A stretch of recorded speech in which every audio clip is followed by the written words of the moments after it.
പ്രഭാഷകൃതോ വന്ദേ ഭഗവന്തോ ഈശ്വരോ ഗുരുരാത്മേതി മൂർത്തിഭേദവിഭാഗി വ്യോമവ്യക്തദേഹായ ദക്ഷിണാമൂർത്തയേ.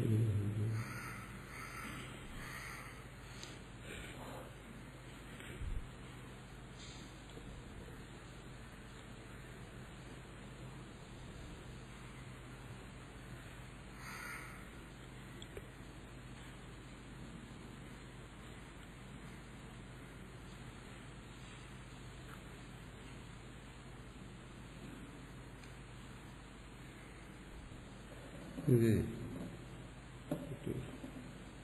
Time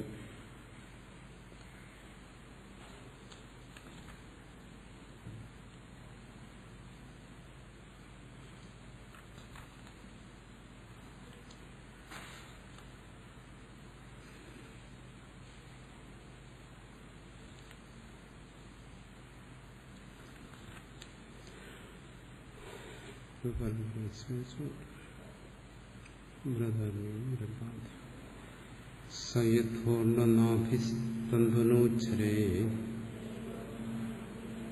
യഥാഗ്നേ ക്ഷുദ്രാ വിസ്ഫുലിംഗാ വിചരന്തി ഏവമേവാസ്മാദാത്മനഃ survey പ്രാണാ survey ലോകാ survey ദേവാ സർവാണി ഭൂതാനി ഉച്ഛരന്തി.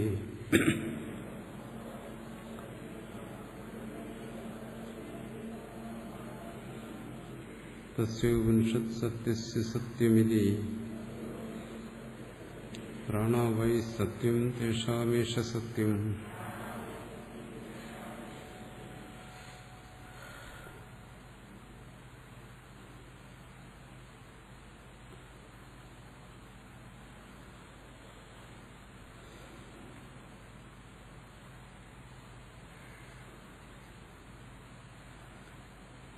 തസ്മാത് പ്രസിദ്ധന്യായമനുസൃത ന ശക്യ പരമാത്മാ സാവേ അംശാംശിത്വകൽപ്പന.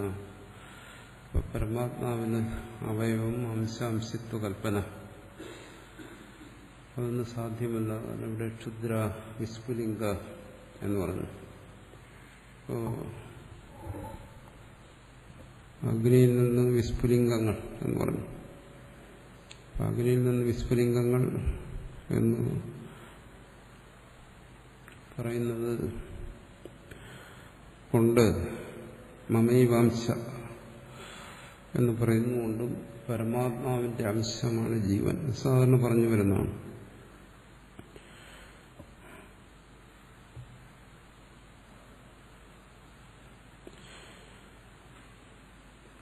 ഈ ദൃഷ്ടാന്തത്തിൽ നിന്ന് അങ്ങനെ തോന്നും. അഗ്നിയുടെ വിസ്ഫുലിംഗം പോലെ, സമുദ്രത്തിന്റെ തരംഗങ്ങളെപ്പോലെ ജീവാത്മാവ് പരമാത്മാവിന്റെ അംശങ്ങളാണ്. എന്നാൽ അതല്ല, അങ്ങനെ തോന്നുമെങ്കിലും അതെന്തിനു വേണ്ടി പറഞ്ഞു? ഏകത്വ പ്രത്യേകത്വം, അഭേദജ്ഞാനത്തിന് വേണ്ടിയിട്ടാണ്. രണ്ടും ഒന്നാണ്. അതിനുവേണ്ടിയാണെന്ന് പറഞ്ഞു. അതവിടെ മാത്രമല്ല, ഉപക്രമ ഉപസംഹാരാഭ്യാസം. ഈ ഉപനിഷത്തിന്റെ ഓരോ ഭാഗങ്ങളും നോക്കിയാൽ അതിന്റെ ഉപക്രമം, ആരംഭം, ഉപസംഹാരം, അവസാനം പരിശോധിക്കുമ്പോഴും മനസ്സിലാകാം. അവിടെ പറഞ്ഞു ദൃഷ്ടാന്തൈ ഹേതുഭിശ്ച. അവിടെ കൊടുത്തിരിക്കുന്ന ദൃഷ്ടാന്തങ്ങളും ഹേതുക്കളും പരിശോധിക്കുമ്പോൾ മനസ്സിലാക്കാം എന്താണ് പരമാത്മാവിന്റെ അംശമല്ല ജീവാത്മാവ്. എന്താണ് ഇതം സർവം യഥയം ആത്മാ, ഇവിടെ തന്നെ പറഞ്ഞിരിക്കുന്നത് ഇത് സർവം ആത്മാവാണ്, ഈ ആത്മാവാണ്, താൻ തന്നെയാണ്.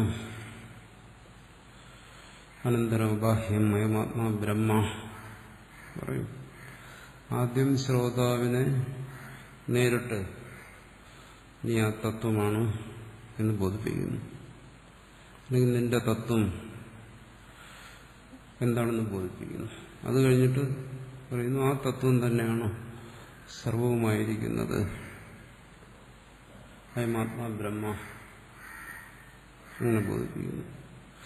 ഇവിടെ ഒരു ഭേദത്തെ കാണിക്കുന്നില്ല. അനന്തരം അബാഹ്യം ഈ പറയുന്നിടത്തും തന്നെ ഒരു അംശാംശിഭാവത്തെ അല്ല കാണിക്കുന്നത്.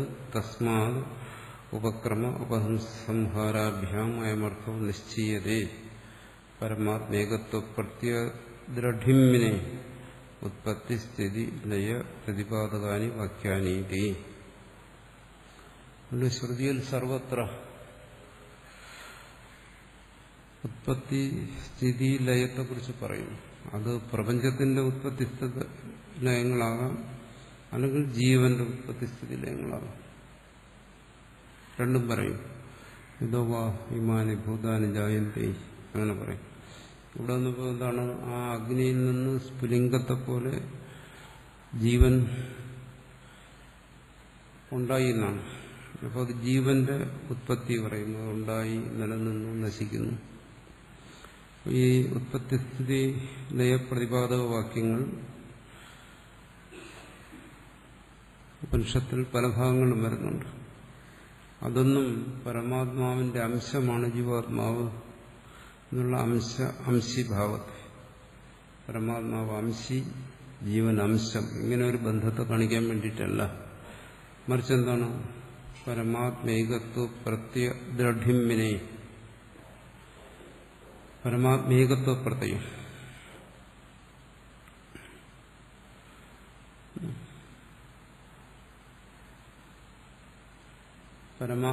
പരമാത്മാ അഭേദപ്രത്യയം. ഇവിടെ പറയുന്ന വിജ്ഞാനാത്മാവും ആ പര ആത്മാവും അഭേദമാണ്, രണ്ടില്ല, ഒന്നാണ്.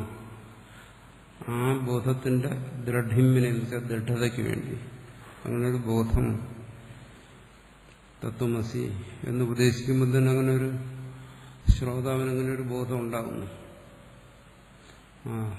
തന്നെ അഭിസംബോധന ചെയ്താൽ പറയുന്നു ശ്രുതി, ശ്രോതാവായിരിക്കുന്ന തന്നെ അഭിസംബോധന ചെയ്ത് ശ്രുതി പറയുന്നു ത്വം തദസി. പക്ഷെ അതുകൊണ്ടായില്ല അവിടെ താൻ ആ സത്താണ് എന്ന് തന്നെ ബോധിപ്പിച്ചാലും, സത്ത എന്നാൽ എന്താണ്, സത്തിന്റെ സ്വരൂപം എന്താണ്, താൻ എങ്ങനെയാണ് സത്താകുന്നത്, അവിടെ നിരവധി സംശയങ്ങളുണ്ടാകാം. ആ സംശയങ്ങളുള്ളിടത്തോളം ഈ ഉണ്ടാകുന്ന ബോധം അത് ദൃഢമല്ല. അതാണ് നമ്മൾ മുമ്പ് പറഞ്ഞ എന്താണ്, ആ ബോധത്തെ സംശയാദികൾ ബാധിക്കുന്നു.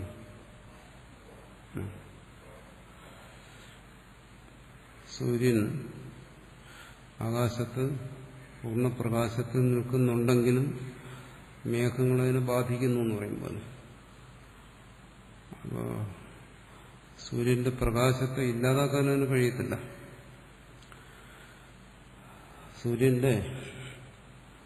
സൂര്യനത് പ്രകാശിച്ചുകൊണ്ട് തന്നെ ഇരിക്കും. എന്നാലും ആ പ്രകാശത്തിന് ആ ദൃഷ്ടാവും എന്റെ കണ്ണിനൊരു തടസ്സം സൃഷ്ടിക്കാൻ കഴിയും. വീണ്ടും മേഘം മാറുമ്പോൾ വീണ്ടും പ്രകാശിക്കുന്നു, മേഘം വരുമ്പോൾ വീണ്ടും മറയുന്നു, പ്രകാശിക്കുന്നു. ഇതുവല്ലതും ആ സൂര്യപ്രകാശത്തെ വാസ്തവത്തിൽ ബാധിക്കുന്നുണ്ടോ? ഇല്ല. പക്ഷെ സൂര്യപ്രകാശവും ദൃഷ്ടാവും തമ്മിലൊരു ബന്ധമുണ്ട്. ദൃഷ്ടാവിന്റെ ചക്ഷുരേന്ദ്രിയും ആ പ്രകാശത്തെ ഗ്രഹിക്കണം. അതിനെ തടസ്സം നിൽക്കുന്നതാണ് മേഘങ്ങൾ. അതുപോലെ ഈ തത്വം സദാ പ്രകാശിച്ചുകൊണ്ടിരിക്കുകയാണ്. സ്വയം പ്രകാശിക്കുന്ന ആ തത്വത്തെയാണ് ബോധിപ്പിക്കുന്നത് ശ്രുതി. പക്ഷെ എന്നാലും ബോധിക്കുന്നവൻ ശ്രോതാവ്, ആ ശ്രോതാവിന്റെ സ്വരൂപമായി നിന്ന് തന്നെ ബോധിക്കുന്ന ഈ തത്വപ്രകാശത്തിന് ഒരു തടസ്സം വരാൻ പാടില്ല. അതിന് മറ്റൊരു ദോഷമൊന്നും ബാധിക്കാൻ പാടില്ല. ശരി, കാരണം ആ തത്വത്തിന്റെ മഹിമയിൽ മഹത്വത്തിൽ ഈ സംശയാദി ദോഷങ്ങളെന്ന് പറയുന്നതെല്ലാം നിസ്സാരമാണ്. സൂര്യന്റെ മുമ്പിൽ മേഘം എന്ന് പറയുന്നത് നിസ്സാരമാണ്. സൂര്യന്റെ പ്രകാശത്തെ തടയാനോ സൂര്യനെ തടയാനോ ഒന്നും മേഘത്തിന് കഴിയില്ല. എന്നാലും ഇവിടെ ഒരു ഭേദം, ആ സൂര്യൻ ദ്രഷ്ടാവ്, സൂര്യനിലിരിക്കുന്ന ആ പ്രകാശം തന്നെയാണ് ദ്രഷ്ടാവിന്റെ ചക്ഷസ്സിലിരിക്കുന്നത് തൈജസ് രൂപത്തിൽ. സൂര്യന്റെ തത്വം തന്നെയാണ് ഈ ദ്രഷ്ടാവിന്റെ കണ്ണിലിരിക്കുന്ന തൈജസ തത്വം. രണ്ടും ഒന്നാണ്. എന്നാലും ഗ്രഹണത്തിനൊരു തടസ്സം വരും. അതുപോലെ ഇവിടെ ജീവന്റെ സ്വരൂപമായിരിക്കുന്നു ആ തത്വം. ജീവൻ എന്താണ്? ജീവൻ അതിന്റെ തന്നെ സ്ഫുരണമാണ്. എന്നാലും ജീവൻ ആ തത്വത്തെ ഗ്രഹിക്കേണ്ടി വരുന്നു. അങ്ങനെ ഗ്രഹിക്കുന്നിടത്ത് അതിനെ പറയാം എന്താണ്? ജീവന്റെ ആ ജ്ഞാനദൃഷ്ടി, ആ ജ്ഞാനദൃഷ്ടിക്കൊരു തടസ്സം വരുന്നു. അവിടെ ദ്രഷ്ടാവിന്റെ ചക്ഷു ആണ് അവിടുത്തെ ദൃഷ്ടി. അതിന് തടസ്സം മേഘങ്ങളുണ്ടാക്കുന്നത് പോലെ ഇവിടെ ജീവന്റെ ആ ജ്ഞാനദൃഷ്ടി, ആ ജ്ഞാനദൃഷ്ടിക്ക് തടസ്സം നിൽക്കുന്നതാണ് സംശയാദികൾ. അപ്പം അത് മാറുന്നിടത്തോളം കാലം അപ്പം അതിന് ആ തത്വഗ്രഹണത്തിന് തടസ്സം നിൽക്കുന്നു. സൂര്യഗ്രഹണത്തിന് ചക്ഷുരേന്ദ്രിയത്തിന് തടസ്സം നിൽക്കുന്നത് പോലെ ജീവന്റെ തത്വഗ്രഹണത്തിന് തടസ്സമായി വരുന്നു. അത് തത്വഗ്രഹണം. അന്ധനാണെങ്കിൽ പ്രകാശത്തിന് ജ്ഞാനം ഉണ്ടാകുന്നില്ല. ഇവിടെ അങ്ങനെയല്ല. ചക്ഷുഷ്മാൻ, കണ്ണുള്ളവനാണ്. അവനെ സംബന്ധിച്ചിടത്തോളം പ്രകാശത്തിന്റെ അനുഭവമുണ്ട്. അവനറിയാം ഇപ്പോൾ മധ്യാഹ്ന സൂര്യനാണ്, അവനറിയാം. പക്ഷെ എന്നാലും അവിടെ തടസ്സം വരുന്നു. അതുപോലെ തത്വമസി എന്ന് ബോധിപ്പിച്ചാൽ കേൾക്കുന്ന ശ്രോതാവിന് ആ ബോധം ഉണ്ടാകുന്നുണ്ട്.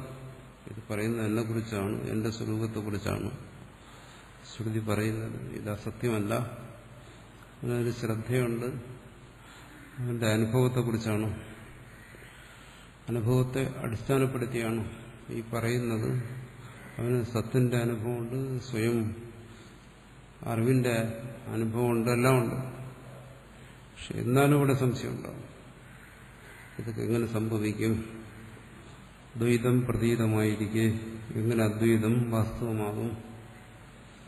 അവന്റെ പ്രതീതിയും പരമാർത്ഥവും തമ്മിൽ അതിന് വൈരുദ്ധ്യം തോന്നും. അങ്ങനെ സംശയങ്ങൾ വരും. അപ്പോൾ അവിടെ എന്ത് ചെയ്യുന്നു? പരമാത്മേകത്വ പ്രത്യേക ദൃഢ്യമ്ന, ദൃഢത, ഇതാണ് നമ്മൾ സാധാരണ പറയാറുള്ളത്. ആ തത്വ നിശ്ചയദാർഢ്യം ഇവിടെ പറഞ്ഞെന്താണ്? നിശ്ചയം എന്ന് പറഞ്ഞാൽ അതിനുള്ള ദൃഢിമ എന്ന് പറയുന്നത് നിശ്ചയം, ദൃഢബോധം എന്ന് പറയുന്നു.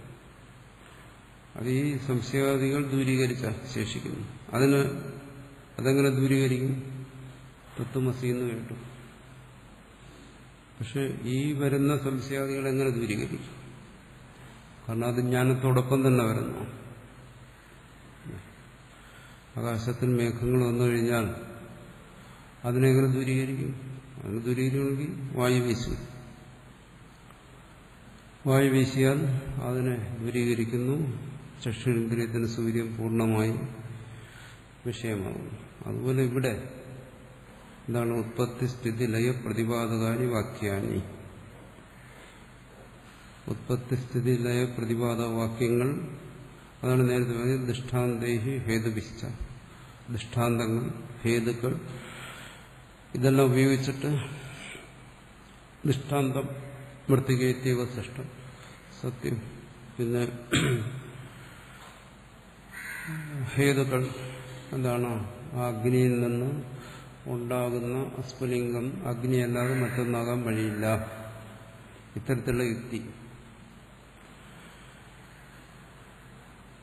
അത് കൊണ്ടുള്ള മനനം, ആ വിചാരം സംശയങ്ങളെ ദൂരീകരിക്കുന്നു. ശ്രവണ മനനങ്ങൾ, ശ്രവണം നമ്മളൊരാളൊരു കാര്യം പറയുന്നു, അപ്പോൾ ഒരാൾ വളരെ ശ്രദ്ധയോടുകൂടി കേൾക്കുന്നു. ഒരു കഥ പറയുന്ന ഒരാൾ കഥ പറയുമ്പോൾ ആദ്യം ഒരു കുട്ടിയെടുത്തൊരു കഥ പറയുന്നു. കഥ പറയുമ്പോൾ അവനത് ആദ്യം ശ്രദ്ധയോടെ കേൾക്കുന്നു. അയാൾക്ക് കുറച്ച് കാര്യങ്ങൾ ഗ്രഹിക്കുന്നു. ഗ്രഹിച്ചു കഴിയുമ്പോൾ, ഗ്രഹണം സംഭവിച്ചു കഴിയുമ്പോൾ ഉടനെ ചോദിക്കും, അതെന്താ അങ്ങനെ സംഭവിച്ചത്? അടുത്ത ചോദ്യം വരും. ഇപ്പൊ ഗ്രഹണത്തെ തുടർന്നാണ് സംശയം വരുന്നത്. ആദ്യം ഗ്രഹിക്കുക എന്ന് പറയുന്നത് നടക്കണം. അതേസമയം ഗ്രഹണം നടന്നില്ലെങ്കിൽ കുട്ടി എന്ന് പറയും, എന്ത് കഥയാണെന്ന് എനിക്ക് മനസ്സിലാകുന്നില്ല എന്ന് പറയും. ആ കഥയെ പിടികിട്ടുന്നില്ല എന്ന് പറയും. അതേസമയം ഗ്രഹണം സംഭവിക്കുകയാണെങ്കിൽ ആ കഥയെ സംബന്ധിച്ചുള്ള ചോദ്യങ്ങൾ ചോദിക്കും. ഇല്ലെങ്കിൽ എന്തായിരിക്കും? അഗ്രഹണത്തെക്കുറിച്ചുള്ള പരാതി ആയിരിക്കും പറയുന്നത്. എന്ത് കഥയാണ് പറയുന്നത്, എനിക്ക് മനസ്സിലാകുന്നില്ല എന്ന് പറയും. ഇവിടെ ശ്രവണം എന്ന് പറയുന്നിടത്ത് ആദ്യം എന്താണ്? ശ്രദ്ധാലുവായ ഒരാൾ ഏകാഗ്രതയോടുകൂടി ഈ തത്വത്തെ ശ്രവിക്കാൻ ശ്രമിച്ചാൽ അയാൾക്ക് തത്വബോധം തന്നെ ഉണ്ടാകുന്നു ശ്രവണത്തിൽ നിന്ന്. പക്ഷെ ഉണ്ടായാലും അവിടെ സംശയങ്ങൾ വരാം. അതെങ്ങനെ സംഭവിക്കും? ഭേദം അനുഭവ വിഷയമായിരിക്കും. അഭേദം എന്നുള്ള ഒരു തത്വത്തെ എങ്ങനെ സ്വീകരിക്കും? ഇതിനെ അടിസ്ഥാനമാക്കിയുള്ള സംശയങ്ങൾ വരാം. അത് ആ സംശയങ്ങൾ ശ്രുതി തന്നെ പരിഹരിക്കുന്നതിന് വേണ്ടിയിട്ടാണ് പിന്നീട് തുടർന്ന് അവിടെ ചർച്ച ചെയ്യുന്നത്. മൃത്തികേത്യവ സത്യം തുടങ്ങിയ ദൃഷ്ടാന്തങ്ങൾ അതിനെ പ്രതിപാദനം ചെയ്യുന്നു. അതും ശ്രവണത്തിന്റെ ഭാഗം തന്നെ. പക്ഷെ ശ്രവണത്തിൽ മുഖ്യമായി വരുന്നത് എന്താണോ? ആ തത്വത്തെ നേരിട്ട് ബോധിപ്പിക്കുന്നു. അതാണ്, നീ ആ തത്വമാണ്, അതുപോലെ ഈ പ്രപഞ്ചം ആ തത്വമാണ്, നീ അതല്ല എന്ന നിന്റെ അനുഭവം മിഥ്യയാണ്. പ്രപഞ്ചം ആ തത്വം അല്ല എന്നുള്ള അനുഭവം മിഥ്യയാണ്. അപ്പോൾ ഇവിടെ ആദ്യം നീ ആ തത്വമാണെന്ന് നേരിട്ട് ബോധിപ്പിക്കും. അവിടെ ശ്രവണജന്യമായ ആ ശബ്ദത്തുപരി ശബ്ദമായ ജ്ഞാനം ഉണ്ടാകുന്നു. ആ ശബ്ദ നിമിത്തമായിട്ട് ജ്ഞാനം ഉണ്ടാകുന്നു തന്റെ ശ്രവണത്തെക്കുറിച്ച്. വീണ്ടും അത് തുടരുന്നതാണ്. പിന്നീട് നവവാരം 9 തവണ ദൃഷ്ടാന്തങ്ങളിലൂടെ പറയുന്നു. അവിടെ എന്ത് ചെയ്യുന്നു? ആ ശ്രവണത്തിൽ നിന്ന് സ്വാഭാവികമായി വരാമെന്നുള്ള സംശയങ്ങളെ ആ ശ്രവണത്തിലൂടെ തന്നെ പരിഹരിക്കുന്നു. വീണ്ടും ഉപദേശം തുടരുകയാണ്. അപ്പോൾ അവിടെ സംശയങ്ങൾ ഉന്നയിക്കുന്നു, അത് പരിഹരിക്കുന്നു. അപ്പോൾ അതിന് നമ്മൾ പറയും, ആ ശ്രവണം തന്നെ പറയുന്നത് മനനമാണ്. അതുകൊണ്ടാണ് പറയുന്നത് ശ്രവണത്തിൽ തന്നെ മനനവും സംഭവിക്കുന്നു. എന്നിട്ട് അതിന്റെ താല്പര്യം പറയും. എന്താണ്? ഐതദാത്മ്യമിതം സർവം സാത്മാ തത്വമസി എന്ന നിർണയത്തെ പറയും. ഇതും ആ ശ്രവണത്തിൽ തന്നെ സംഭവിക്കുന്നു. ശ്രവണത്തിന്റെ ഭാഗമായി തന്നെ ശ്രവണ മനന നിധ്യാസനം. പക്ഷെ ഓരോ സ്ഥലത്ത് ഓരോന്നിനും പ്രാധാന്യം. ശ്രവണത്തിൽ ആ തത്വഗ്രഹണത്തിനാണ് പ്രാധാന്യം. അത് മനന രൂപത്തിലാവുമ്പോൾ അവിടെ ഈ സംശയ വിപര്യങ്ങളെല്ലാം മാറ്റുന്നതിനാണ് പ്രാധാന്യം.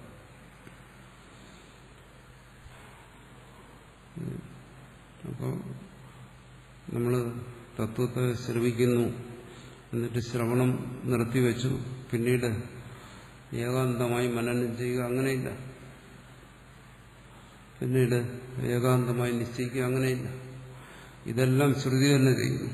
ശ്രവണവും അതാണ് പറഞ്ഞത് ഇവിടെ ദൃഷ്ടാന്തയും ഹേതുഭിശ്ച എന്ന് പറഞ്ഞതാണ്.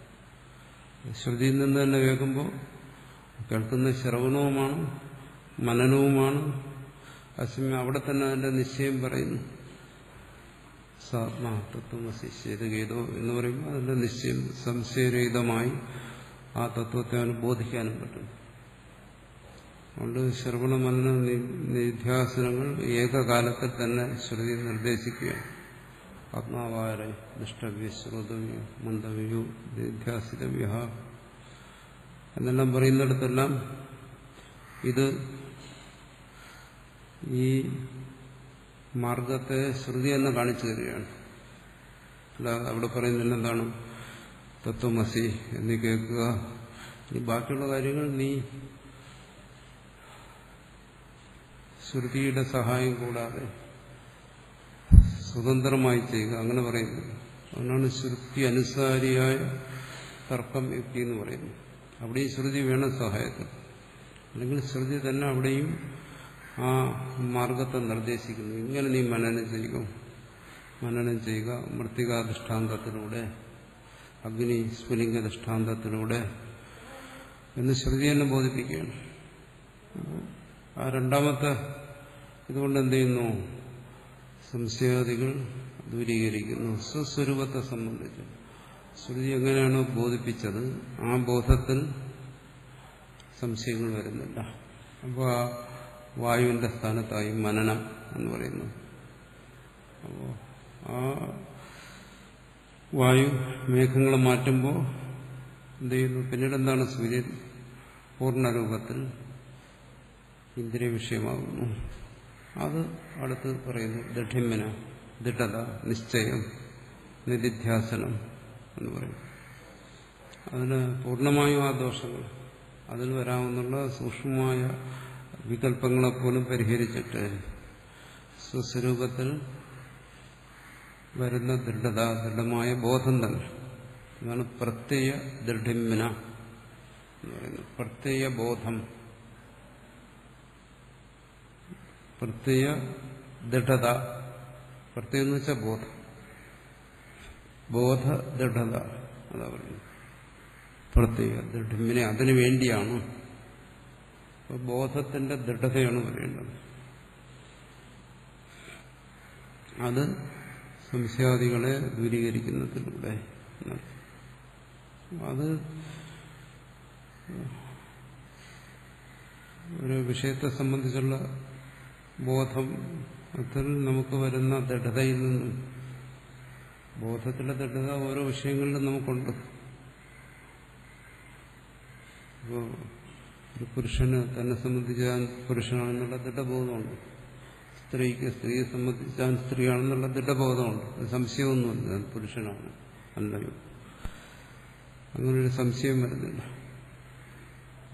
അതുപോലെ ഉള്ള ബോധങ്ങളിൽ നിന്നും ഇതിനുള്ള വ്യത്യാസം എന്താ? അവിടെയൊന്നും എന്താണ്? അതെല്ലാം സ്വസ്വരൂപത്തെ സംബന്ധിച്ചല്ല, മറിച്ച് തന്റെ ബുദ്ധിയുടെ വിഷയങ്ങളെ സംബന്ധിച്ചാണ്. അവിടെയല്ല. അതാണ് കഴിഞ്ഞ ദിവസം നമ്മൾ ചർച്ച ചെയ്തത്. ഇവിടെയെല്ലാം ബുദ്ധിയുടെ വിഷയങ്ങളെ സംബന്ധിച്ച്. ഇവിടെ അങ്ങനെയല്ല, സ്വസ്വരൂപത്തെ സംബന്ധിച്ച് വരുന്നു, തന്നെക്കുറിച്ച് വരുന്നു. അതും എങ്ങനെ? വാസ്തവത്തിൽ ബുദ്ധിക്ക് അവിഷയമായിരിക്കുന്ന തന്നെക്കുറിച്ച്. ആ ദൃഢതയിൽ ഇത് തന്റെ സ്വരൂപം ഈ ബുദ്ധിക്ക് അവിഷയമാണ് എന്നുള്ളതും ആ ദൃഢതയുടെ ഭാഗമാണ്. എങ്ങനെയൊക്കെയാണോ ശ്രുതി നിർദ്ദേശിക്കുന്നത്, അത് സർവവ്യാപകമാണ്, അപരിച്ഛിന്നമാണ്, അനന്തമാണ്, ജ്ഞാനമാണ്, സത്താണ്, ചിത്താണ്. ഏതെല്ലാം രീതിയിൽ സ്വസ്വരൂപത്തെ ശ്രുതി ബോധിപ്പിക്കുന്നു. അത് എന്തുകൊണ്ട് ദൃഢത ആവശ്യമായി വരുന്നു? ദൂരെ കുറ്റിയെ കണ്ടു, കുറ്റിയെ കണ്ടിട്ട് ഒരാൾ മറ്റൊരാൾ ചോദിക്കുകയാണ്, സ്ഥാണുർവ പുരുഷോവ, ആ കാണുന്നത് സ്ഥാണുവാണോ പുരുഷനാണോ? സംശയരൂപത്തിൽ ബോധിപ്പിക്കുന്നു. അപ്പോൾ കേൾക്കുന്നവന്റെ മനസ്സിലെന്തായിരിക്കും? എങ്ങനെ ബോധം ഉണ്ടാകുന്നത്? ഒരാൾ മറ്റൊരാളെ ബോധിപ്പിക്കുകയാണ്, അയാളുടെ മനസ്സിലും ഈ വാക്യം കേൾക്കുമ്പോൾ ഉണ്ടാകുന്ന ബോധം എങ്ങനെ? അത് സ്ഥാണുവാണോ പുരുഷനാണോ? സംശയരൂപത്തിലാണ് ഉണ്ടാകുന്നത്. പിന്നീട് തീരുമാനിക്കേണ്ടി വരുന്നു, അത് യുക്തി കൊണ്ട് പരിശോധിക്കേണ്ടി വരുന്നു. അത് പുരുഷനാണെങ്കിൽ ഇങ്ങനെയൊക്കെ ആയിരിക്കണം, അതിന് കൈയും കാലും എല്ലാം കാണണം, വസ്ത്രം ധരിച്ചിരിക്കണം. അതല്ല, ഇത് എന്താണ്? തൂണ് തന്നെയാണ് എന്ന് ആ ശ്രോതാവ് നിശ്ചയിച്ചുറപ്പിക്കേണ്ടി വരുന്നു. എന്തുകൊണ്ട്? അവിടെ മറ്റൊരാൾ ആ വ്യക്തിയെ ബോധിപ്പിച്ചത് വികല്പരൂപത്തിലാണ്. സ്ഥാണുവാണോ പുരുഷനാണോ? ഇവിടെ അങ്ങനെയല്ല. ഇവിടെ ശ്രുതി തത് ത്വമസി, അത് നീയാണ്, യാതൊരു സംശയത്തിനും ഇട കൊടുക്കാത്ത രീതിയിലാണ് സ്വരൂപത്തെ ബോധിപ്പിക്കുന്നത്, വ്യക്തമായിട്ട്. അങ്ങനെ ബോധിപ്പിക്കുന്നത് കൊണ്ട് അവന് ആ സംശയരഹിതമായി ബോധിപ്പിക്കുന്നുണ്ട്. അവന്റെ ഉള്ളിൽ ആ ജ്ഞാനം ഉണ്ടാകുന്ന എന്താണോ അത് ബോധിപ്പിച്ചത് തന്നെയാണ്. ഞാൻ സത്താണ് എന്നാണ് ബോധിപ്പിച്ചത് എന്ന് സംശയരഹിതമായ ഒരു ബോധം ഉണ്ടാകുന്നു. പക്ഷെ അങ്ങനെ ഒരു ബോധം ഉണ്ടായിരുന്നു. അതുകൊണ്ടാണ് ശ്രവണത്തിൽ നിന്ന് ജ്ഞാനം ഉണ്ടാകുന്നു എന്ന് പറയുന്നു. അങ്ങനെ ഒരു ബോധം ഉണ്ടായാലും അങ്ങനെ ഉണ്ടാകാൻ പാടല്ലോ. അല്ലെങ്കിൽ ബോധിപ്പിക്കുന്നിടത്ത് പറഞ്ഞ എന്താണോ? തത് ത്വം അസി നവ, നീ അതാണോ അല്ലയോ, അങ്ങനെ ബോധിപ്പിച്ചാൽ സംശയിക്കാനോ ഉണ്ടാവും. ഇതങ്ങനെയല്ല. ശ്രുതി ബോധിപ്പിക്കുന്നത് അസന്നിഗ്ധമായിട്ടാണ്. സർവം ഖൽവിദം ബ്രഹ്മ, അഹം ബ്രഹ്മാസ്മി, അയമാത്മാ ബ്രഹ്മ, തത്വമസി, ജ്ഞാനമാനന്ദം ബ്രഹ്മ. ഒരിടത്തും വാശബ്ദം പ്രയോഗിക്കുന്നില്ല. അങ്ങനെയാണോ അല്ലയോ, മറിച്ച് നിശ്ചിതമായി ബോധിക്കുന്നു. അതുകൊണ്ടാണ് നിശ്ചിതമായി ബോധിപ്പിക്കുന്ന ഒരു വാക്യത്തിൽ നിന്ന് കേൾക്കുന്നവന് നിശ്ചിതമായ ജ്ഞാനം തന്നെ ഉണ്ടാവും. എങ്ങനെ? കണ്ടിട്ട് പറയണം, സ്ഥാണുരയം, ഇത് തൂണാണ് എന്ന് പറഞ്ഞു കഴിഞ്ഞാൽ കേൾക്കുന്നവന് തൂണാണെന്നുള്ള ബോധം ഉണ്ടാവും. പുരുഷോയം, ഇത് പുരുഷനാണ് എന്ന് പറഞ്ഞു കഴിഞ്ഞാൽ പുരുഷനാണെന്ന് ബോധം ഉണ്ടാകും. അവിടെ സംശയാത്മകമായ ജ്ഞാനമല്ല ഉണ്ടാകുന്നത്, നിശ്ചയാത്മകമായ ജ്ഞാനം തന്നെയാണ് ഉണ്ടാകുന്നത്. പക്ഷെ അങ്ങനെ ഒരു ജ്ഞാനം ഉണ്ടായാലും ആ ജ്ഞാനത്തെ പിന്തുടർന്ന് അവന്റെ മനസ്സ് വീണ്ടും വികല്പങ്ങളെ സൃഷ്ടിക്കുന്നു. അതുകൊണ്ടാണ് ശ്രുതിയിൽ നിന്ന്, ഉപദേശത്തിൽ നിന്ന്, വാക്യത്തിൽ നിന്നും ജ്ഞാനം ഉണ്ടാകുന്നു എന്ന് പറയുന്നു. യഥാർത്ഥമായ ജ്ഞാനം. ആ ജ്ഞാനത്തെ എന്താണ്? വീണ്ടും സംശയങ്ങൾ വന്ന് ബാധിക്കുകയാണ്. അത് അവന്റെ മനസ്സ് തന്നെ സൃഷ്ടിക്കുകയാണ്. ഞാൻ സത്താണെന്ന് പറഞ്ഞു, ശരി, അത് മനസ്സിലായി. നീ ആത്മാവാണ് എന്ന് പറഞ്ഞാൽ എനിക്ക് മനസ്സിലായി. പക്ഷെ അതെങ്ങനെയാകും? രണ്ടാമതാണ്. അതെങ്ങനെ സംഭവിക്കാം? അടുത്ത സംശയം മനസ്സ് തന്നെ സൃഷ്ടിക്കുന്നു. ഞാൻ ഇന്നാരാണ്? ഞാൻ പുരുഷനാണ്, അല്ലെങ്കിൽ ഞാൻ സ്ത്രീയാണ്, ഞാൻ ആത്മാവാണെന്ന് ഇതുവരെ എന്നോടാരും പറഞ്ഞിട്ടില്ല, ഞാനങ്ങനെ ധരിച്ചിട്ടുമില്ല. അപ്പോൾ ഈ ആത്മാവെന്ന് പറയുന്നത് എന്താണ്? പക്ഷെ ശ്രുതിയിൽ ഉപദേശിക്കുമ്പോൾ അതിനെ നേരത്തെ പറഞ്ഞു കഴിഞ്ഞാൽ എന്താണ് സത്ത്? ആദ്യം ദീർഘമായി വിശദീകരിച്ചു സത്തിനെ കുറിച്ച്. സദൈവ സൗമ്യ, അവിടെ മുതൽ സത്ത് എന്താണെന്ന് വിശദീകരിച്ചു. വിശദീകരിച്ചതിന് ശേഷം അവസാനമാണ് പറയുന്നത് എന്താണ്? ആ സത്ത് നീയാണ്. അപ്പോൾ അവിടെ സത്ത് എന്താണെന്ന് മനസ്സിലാക്കിയെങ്കിലും ആ സത്ത് ഞാനെങ്ങനെയാകും? സത്തത് മനസ്സിലായി. പ്രപഞ്ച കാരണമായിരിക്കുന്ന സത്ത്, പ്രപഞ്ചത്തെ സൃഷ്ടിച്ച സത്ത്, നാശമില്ലാത്ത സത്ത്, സർവ്വവ്യാപിയായ സത്ത്. പക്ഷെ അതൊക്കെ ഞാനെങ്ങനെയാകും? അവിടെയും എന്ത് ചെയ്യുന്നു? സത്തിനെ കുറിച്ച് ബോധിച്ചു, താനാണെന്ന് ബോധിച്ചു, അത് കഴിഞ്ഞ് വീണ്ടും സംശയം വരും. അതെങ്ങനെ സംഭവിക്കാം? പിന്നെ അവിടെ വിപരിയും എല്ലാം വരാം. അവിടെ ഞാൻ സത്തായി അറിയുന്ന ശരീരത്തെയാണോ സത്തെന്ന് പറഞ്ഞു, മനസ്സിനെയാണോ, ബുദ്ധിയാണോ, പ്രാണനെയാണോ, ഈ തരത്തിലെല്ലാ സംശയങ്ങളുണ്ടാകും. അതിനെ ദൂരീകരിക്കുന്നു. ഇത് എന്താണ്? കൃത്രിമമായി ഒരു ബോധത്തെ നമ്മുടെ ഉള്ളിൽ ഉണ്ടാക്കുകയല്ല. അങ്ങനെയല്ല സംഭവിക്കുന്നത്. മറിച്ച് സ്വയം പ്രകാശിക്കുന്ന ആ ബോധത്തിന്റെ വന്ന മറയെ മാറ്റുകയായിരുന്നു. അത്രേ ചെയ്യുന്നു. ബാഹ്യമായ ഒരു വസ്തുവിനെ നമ്മളെ ബോധിപ്പിക്കും പോലെ. അതാണ് രണ്ടും തമ്മിൽ വ്യത്യാസം. ഒന്ന് പറഞ്ഞത് അത് സ്വരൂപത്തെക്കുറിച്ചുള്ള ഞാൻ, മറ്റൊന്ന് എന്താണ്? നമ്മുടെ മുമ്പിൽ പുസ്തകം ഇരിക്കുന്നു. ഇത് പുസ്തകമാണോ? ഇതാണ് പുസ്തകം. അപ്പോൾ പ്രത്യക്ഷമായി ആ വ്യക്തിക്ക് ഇതുവരെ പുസ്തകത്തിന്റെ അനുഭവം ഉണ്ടായില്ല, അല്ലെങ്കിൽ വാച്ചിന്റെ അനുഭവം ഉണ്ടായില്ല. ഒരാൾ പറഞ്ഞു കൊടുക്കുകയാണ്, വാച്ചെന്ന് ഞാൻ പറഞ്ഞല്ലോ, അതിതാണ്. അപ്പോൾ പ്രത്യക്ഷമായി ആ ശബ്ദത്തിലൂടെ അയാൾക്ക് വാച്ചിനെ കാണുകയും ആ സമയം അത് വാച്ചാണെന്നുള്ള പ്രത്യക്ഷമായ ബോധം ഉണ്ടാകുകയും ചെയ്യുന്നു. ഇത് ബാഹ്യമായിട്ട് അങ്ങനെയാണ് സംഭവിക്കുന്നത്. അപ്പോൾ അവിടെ ആ വിഷയത്തെ സംബന്ധിച്ച് അയാൾക്കൊരു പുതിയ ബോധം ഉണ്ടാകുകയാണ്. ഇത് വാച്ചാണ് എന്നൊരു ബോധത്തെ അവിടെ, ഒരു ബോധം അവിടെ സൃഷ്ടിക്കുന്നു. ഇവിടെ അങ്ങനെയല്ല. ഇവിടെ ബാഹ്യമായി അറിയേണ്ട ഒന്നല്ല, മറിച്ച് സ്വരൂപമായി പ്രകാശിച്ചുകൊണ്ടിരിക്കുന്നതാണ്. ഇവിടെ മേഘത്തെ മാറ്റുക എന്ന് പറഞ്ഞാൽ സൂര്യനെ പ്രകാശിപ്പിക്കുക എന്നർത്ഥമില്ല. സൂര്യനിലൊരു പുതിയ പ്രകാശത്തെ ഉണ്ടാക്കുക, അങ്ങനെ അർത്ഥമില്ല. സൂര്യനെ അറിയാൻ വേണ്ടി ഒരു പ്രകാശം കണ്ണിനുണ്ടാക്കുക, അതുമല്ല. കാരണം അവിടെ കണ്ണുമുണ്ട് സൂര്യനുമുണ്ട്, രണ്ടും ഒരേ തത്വമാണ്, രണ്ടും പ്രകാശിക്കുന്നതാണ്. ഇടയ്ക്കൊരു തടസ്സമാണ്. ആ സംശയം, ആ തടസ്സത്തെ ദൂരീകരിക്കുക. അതുപോലെ ഇവിടെയാണ് ഈ പറയുന്ന ആത്മതത്വം പ്രകാശിച്ചുകൊണ്ടേയിരിക്കുന്നു.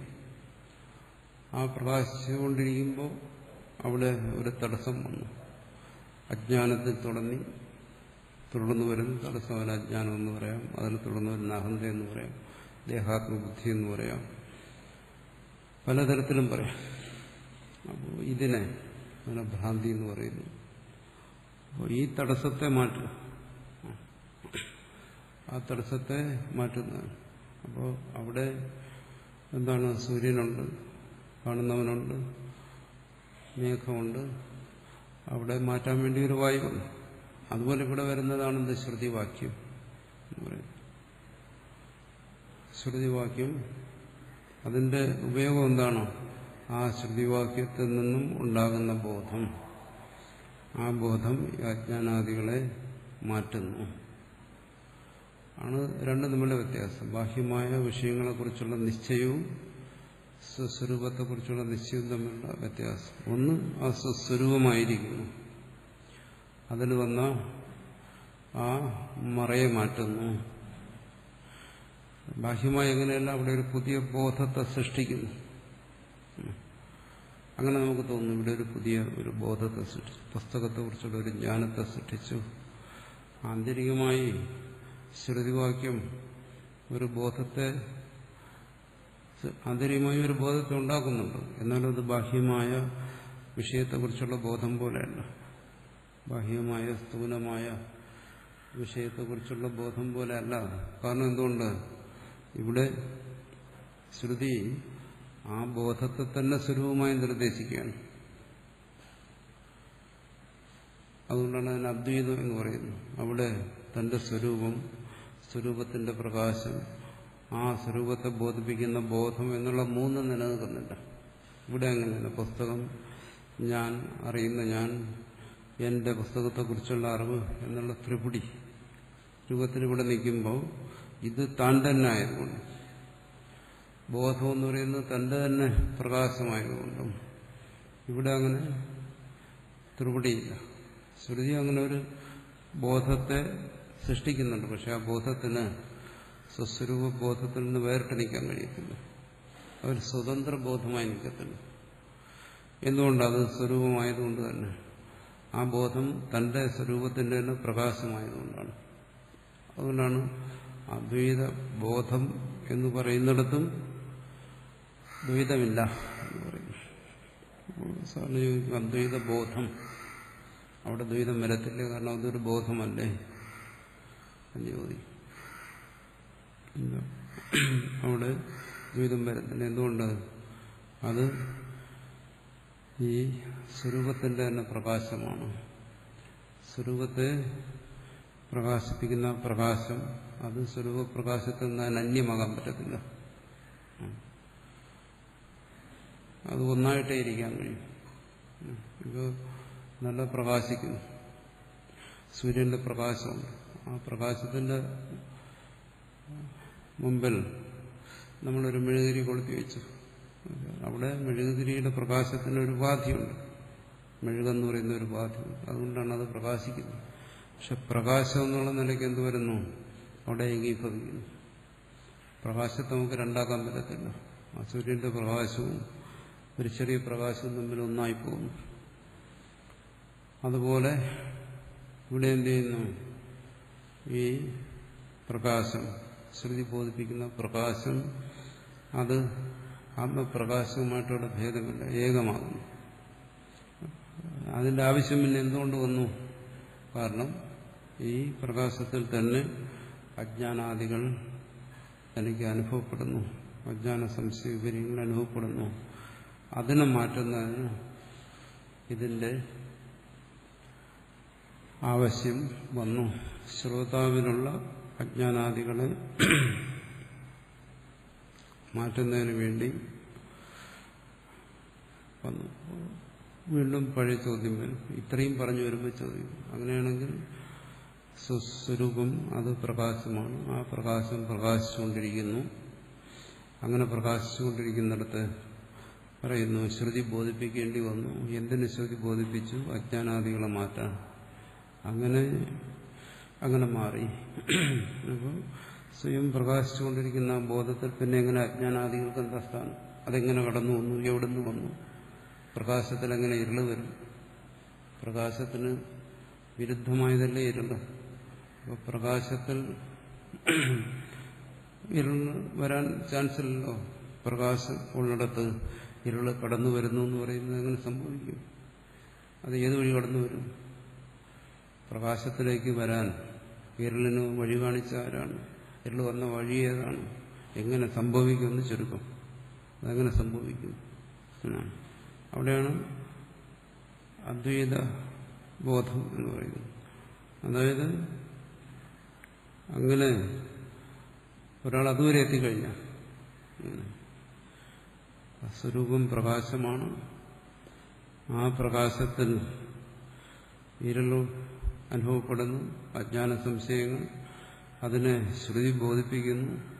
ബോധിപ്പിക്കുമ്പോൾ ആ ഇരുള് മാറുന്നു എന്നാണല്ലോ അനുഭവം. അപ്പം അങ്ങനെ ഇരുള് മാറുന്നുണ്ടെങ്കിൽ അതുവരെ എത്തിക്കഴിഞ്ഞാൽ അവിടെ പ്രകാശത്തിൽ പിന്നെ ഇരുള് എങ്ങനെ സംഭവിക്കും, എങ്ങനെ സംശയം സംഭവിക്കും, എങ്ങനെ വീര്യം സംഭവിക്കും എന്നുള്ളൊരു ചോദ്യത്തിനോട് പ്രസക്തിയില്ല. എന്തുകൊണ്ട്? കാരണം അത്രമാത്രം എത്താമെങ്കിൽ അവിടെ പിന്നെ ഇതില്ല, അജ്ഞാന സംശയങ്ങൾ ഇല്ല. അതിനാണ് ഇവിടെ പറയുന്നത് ദൃഢിമ. അപ്പോ ഈ മനനത്തിന്റെ ആവശ്യം എന്താണ്? മനനത്തിന്റെ ആവശ്യം വന്നത് അജ്ഞാന വിംശയങ്ങൾ, സംശയാദികളെ ദൂരീകരിക്കാൻ വേണ്ടിയിട്ടാണ്. അപ്പോൾ അജ്ഞാന സംശയങ്ങൾ മനനം കൊണ്ട് ദൂരീകരിക്കുകയാണ് അതിന്റെ താല്പര്യം. അത് അതിന്റെ വഴിക്ക് സഞ്ചരിച്ച അജ്ഞാന സംശയങ്ങൾ ദൂരീകരിച്ചാൽ പിന്നെ ചോദിക്കാൻ പറ്റും എങ്ങനെ അവിടെ ഇരുളുണ്ടായി, എങ്ങനെ സംശയമുണ്ടായി, എങ്ങനെ അജ്ഞാനമുണ്ടായി. കാരണം അത് ദൂരീകരിച്ചു കഴിഞ്ഞു. ഇതിന്റെ താല്പര്യം എന്തോ ആ ദൃഢതയിലെത്താനാണ്. അപ്പോൾ ആ ദൃഢതയിൽ പിന്നെ ഇങ്ങനൊരു ചോദ്യത്തിന് ഇല്ലാത്തതിനെ കുറിച്ച് എങ്ങനെ ചോദിക്കും? അജ്ഞാന സംശയങ്ങൾ. കാരണം അത് ബോധിക്കുന്നു എന്താണ്? സൂര്യന്റെ മുമ്പിൽ ഇരുട്ടിൽ നിൽക്കാൻ സ്ഥാനമില്ല എന്നാണ്. അങ്ങനെ വരാൻ സ്ഥാനമില്ല. സൂര്യനോട് എതിരിടാൻ ഇരുട്ടിന് കഴിയില്ല. പ്രകാശത്തിന്റെ സ്വഭാവമാണ് അതിനെ നശിപ്പിക്കുക. അപ്പോൾ അതുവരെ എത്തിയാൽ ഒരാൾ ശ്രവണ മനനത്തിലൂടെ ഇത്രയും ഭാഗത്തെത്തിക്കഴിഞ്ഞാൽ എന്താണ്?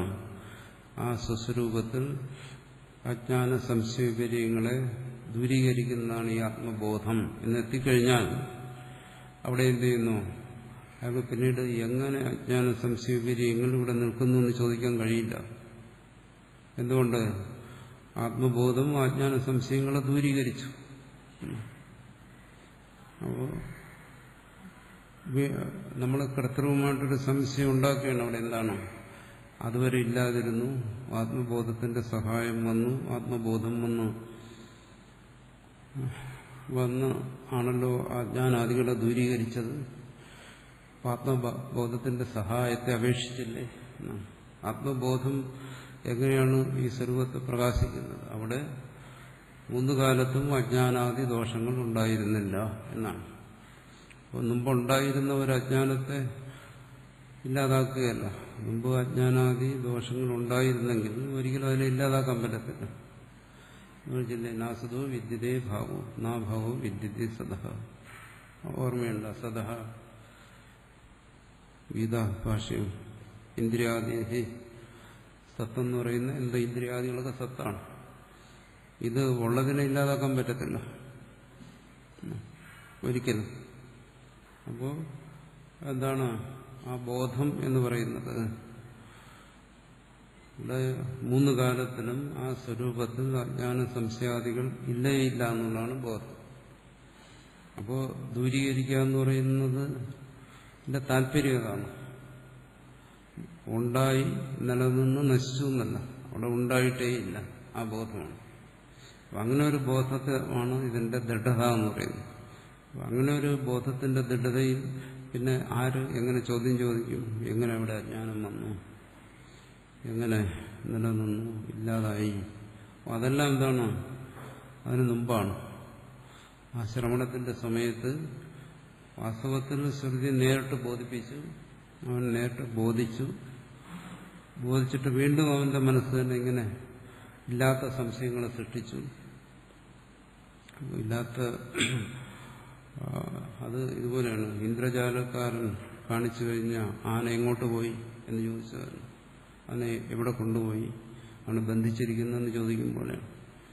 ഇന്ദ്രജാലക്കാരൻ കാണിച്ചു തന്ന ആന എങ്ങോട്ട് പോയി എന്ന് ആർക്കെങ്കിലും പറയാൻ പറ്റുമോ? ഇന്ദ്രജാലക്കാരന് പറയാൻ പറ്റുമോ? ഇല്ല. എന്തുകൊണ്ട്? വാസ്തവത്തിൽ അതില്ലാത്തതാണ്.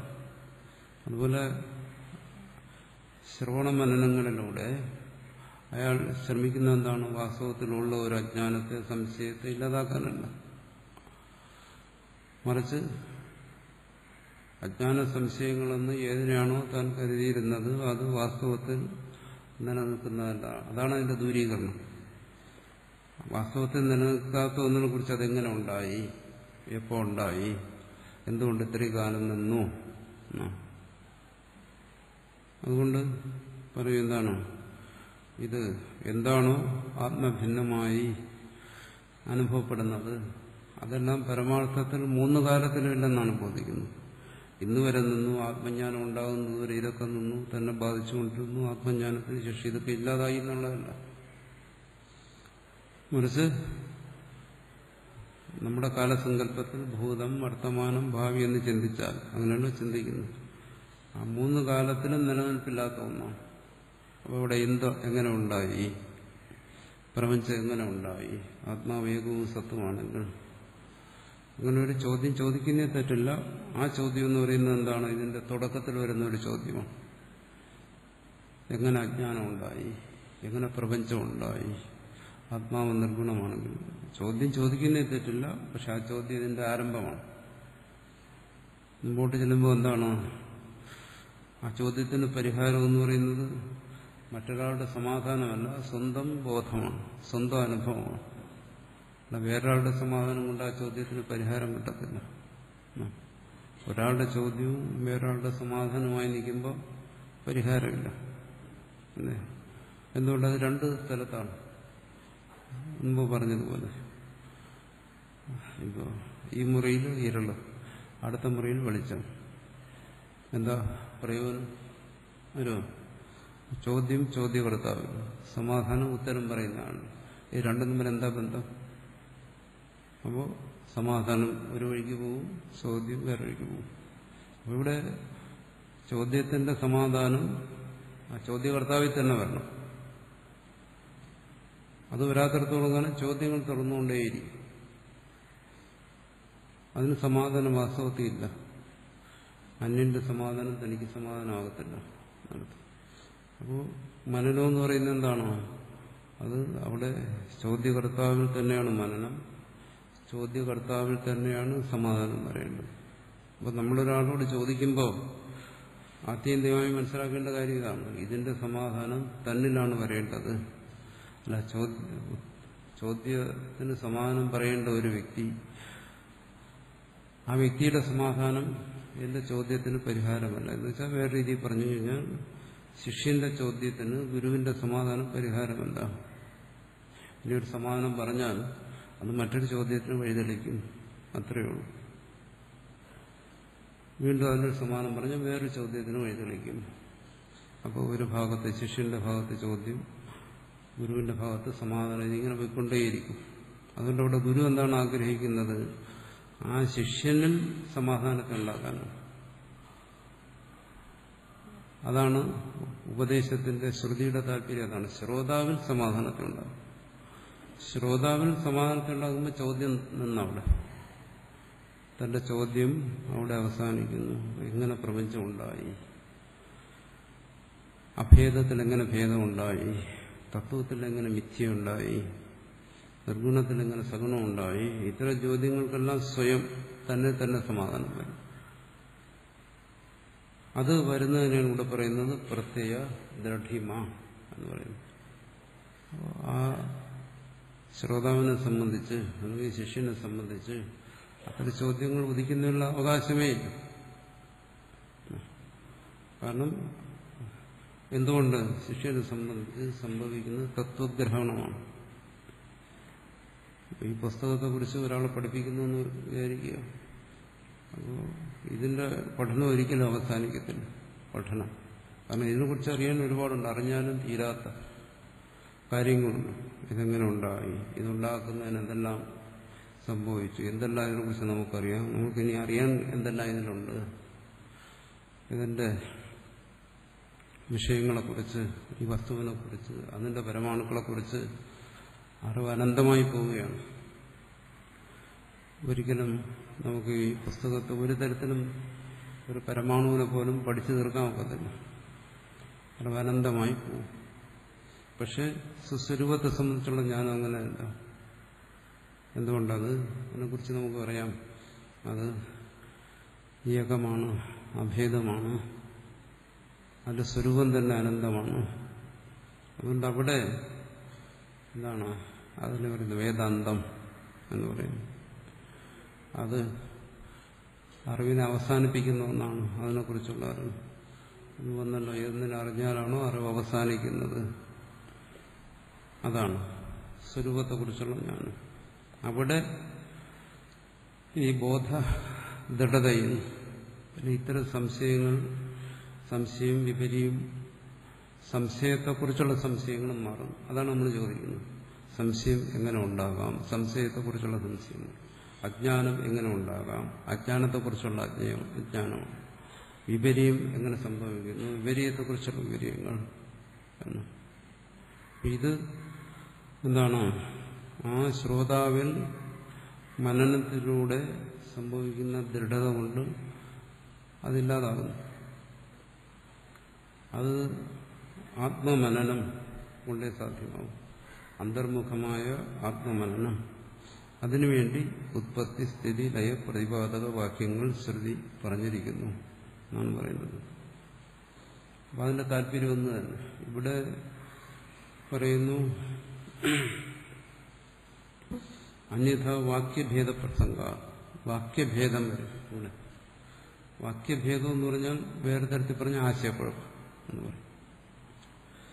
നമ്മൾ ഈ തത്വത്തെ മനസ്സിലാക്കാൻ ശ്രമിക്കുന്നു, മനസ്സിലാകുന്നതോടൊപ്പം തന്നെ ആശയക്കുഴപ്പങ്ങളും വരുന്നു. അത് വൈദികന്മാരുടെ ഭാഷയിൽ പറയുന്നതാണ് വാക്യഭേദം എന്ന്. അതായത് ഒരു പ്രകരണത്തിൽ എടുക്കുക, വേദത്തിന്റെ ആ പ്രകരണത്തിൽ പല വാക്യങ്ങൾ കൂടി ചേരുന്നു. അതൊരു പ്രകരണം. ധാരാളം വാക്യങ്ങളുണ്ട്. ഈ പറയുന്ന ശ്രവണ മനന നിധിധ്യാസന രൂപത്തിലുള്ള വാക്യങ്ങൾ ഉപനിഷത്ത് ഭാഗത്ത് എടുത്തു കഴിഞ്ഞാൽ ഈ വാക്യങ്ങളെല്ലാം കൂടി ആ വാക്യങ്ങളുടെ താല്പര്യം എന്താണോ?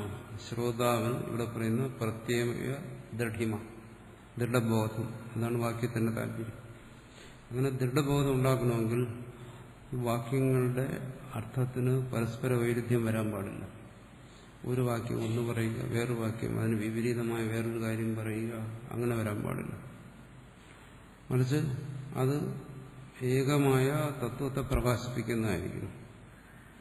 പക്ഷേ ഈ വാക്യങ്ങൾ നമ്മൾ വിപരീതമായി അർത്ഥങ്ങളെ കാണുകയാണെങ്കിൽ, ഒന്നിനൊന്ന് പരസ്പര വിരുദ്ധമായിരിക്കുന്ന അർത്ഥങ്ങളെ കാണുകയാണെങ്കിൽ പറയും ഇവിടെ വാക്യഭേദദോഷം വന്നു, ഏകവാക്യതയില്ല എന്ന് പറയും. സംഭവത്യേകവാക്യത്വേ തദ്ഭേദസ്യ അന്യായത്വ എന്ന് പറയും. ഇത് മീമാംസകര് കർമ്മകാണ്ഡത്തിൽ ഈ ഭാഗത്തിൽ പറയുന്ന കർമ്മങ്ങൾ ഇന്ന കർമ്മത്തെക്കുറിച്ച് പറയുന്നു, ഈ ഭാഗത്തിലെ വാക്യങ്ങൾ ഇന്ന കർമ്മത്തെക്കുറിച്ച് പറയുന്നു, ഇന്ന ഫലത്തെക്കുറിച്ച് പറയുന്നു എന്നുള്ള രീതിയിൽ കർമ്മത്തെയും അതിന്റെ ഫലത്തെയും സംബന്ധിച്ച് നിശ്ചിതമായൊരു ബോധം ഉണ്ടാക്കുന്നതിന് വേണ്ടി ഉണ്ടാക്കിയ നിയമങ്ങളാണിതെല്ലാം ഏകവാക്യത്വം എന്ന് പറയും.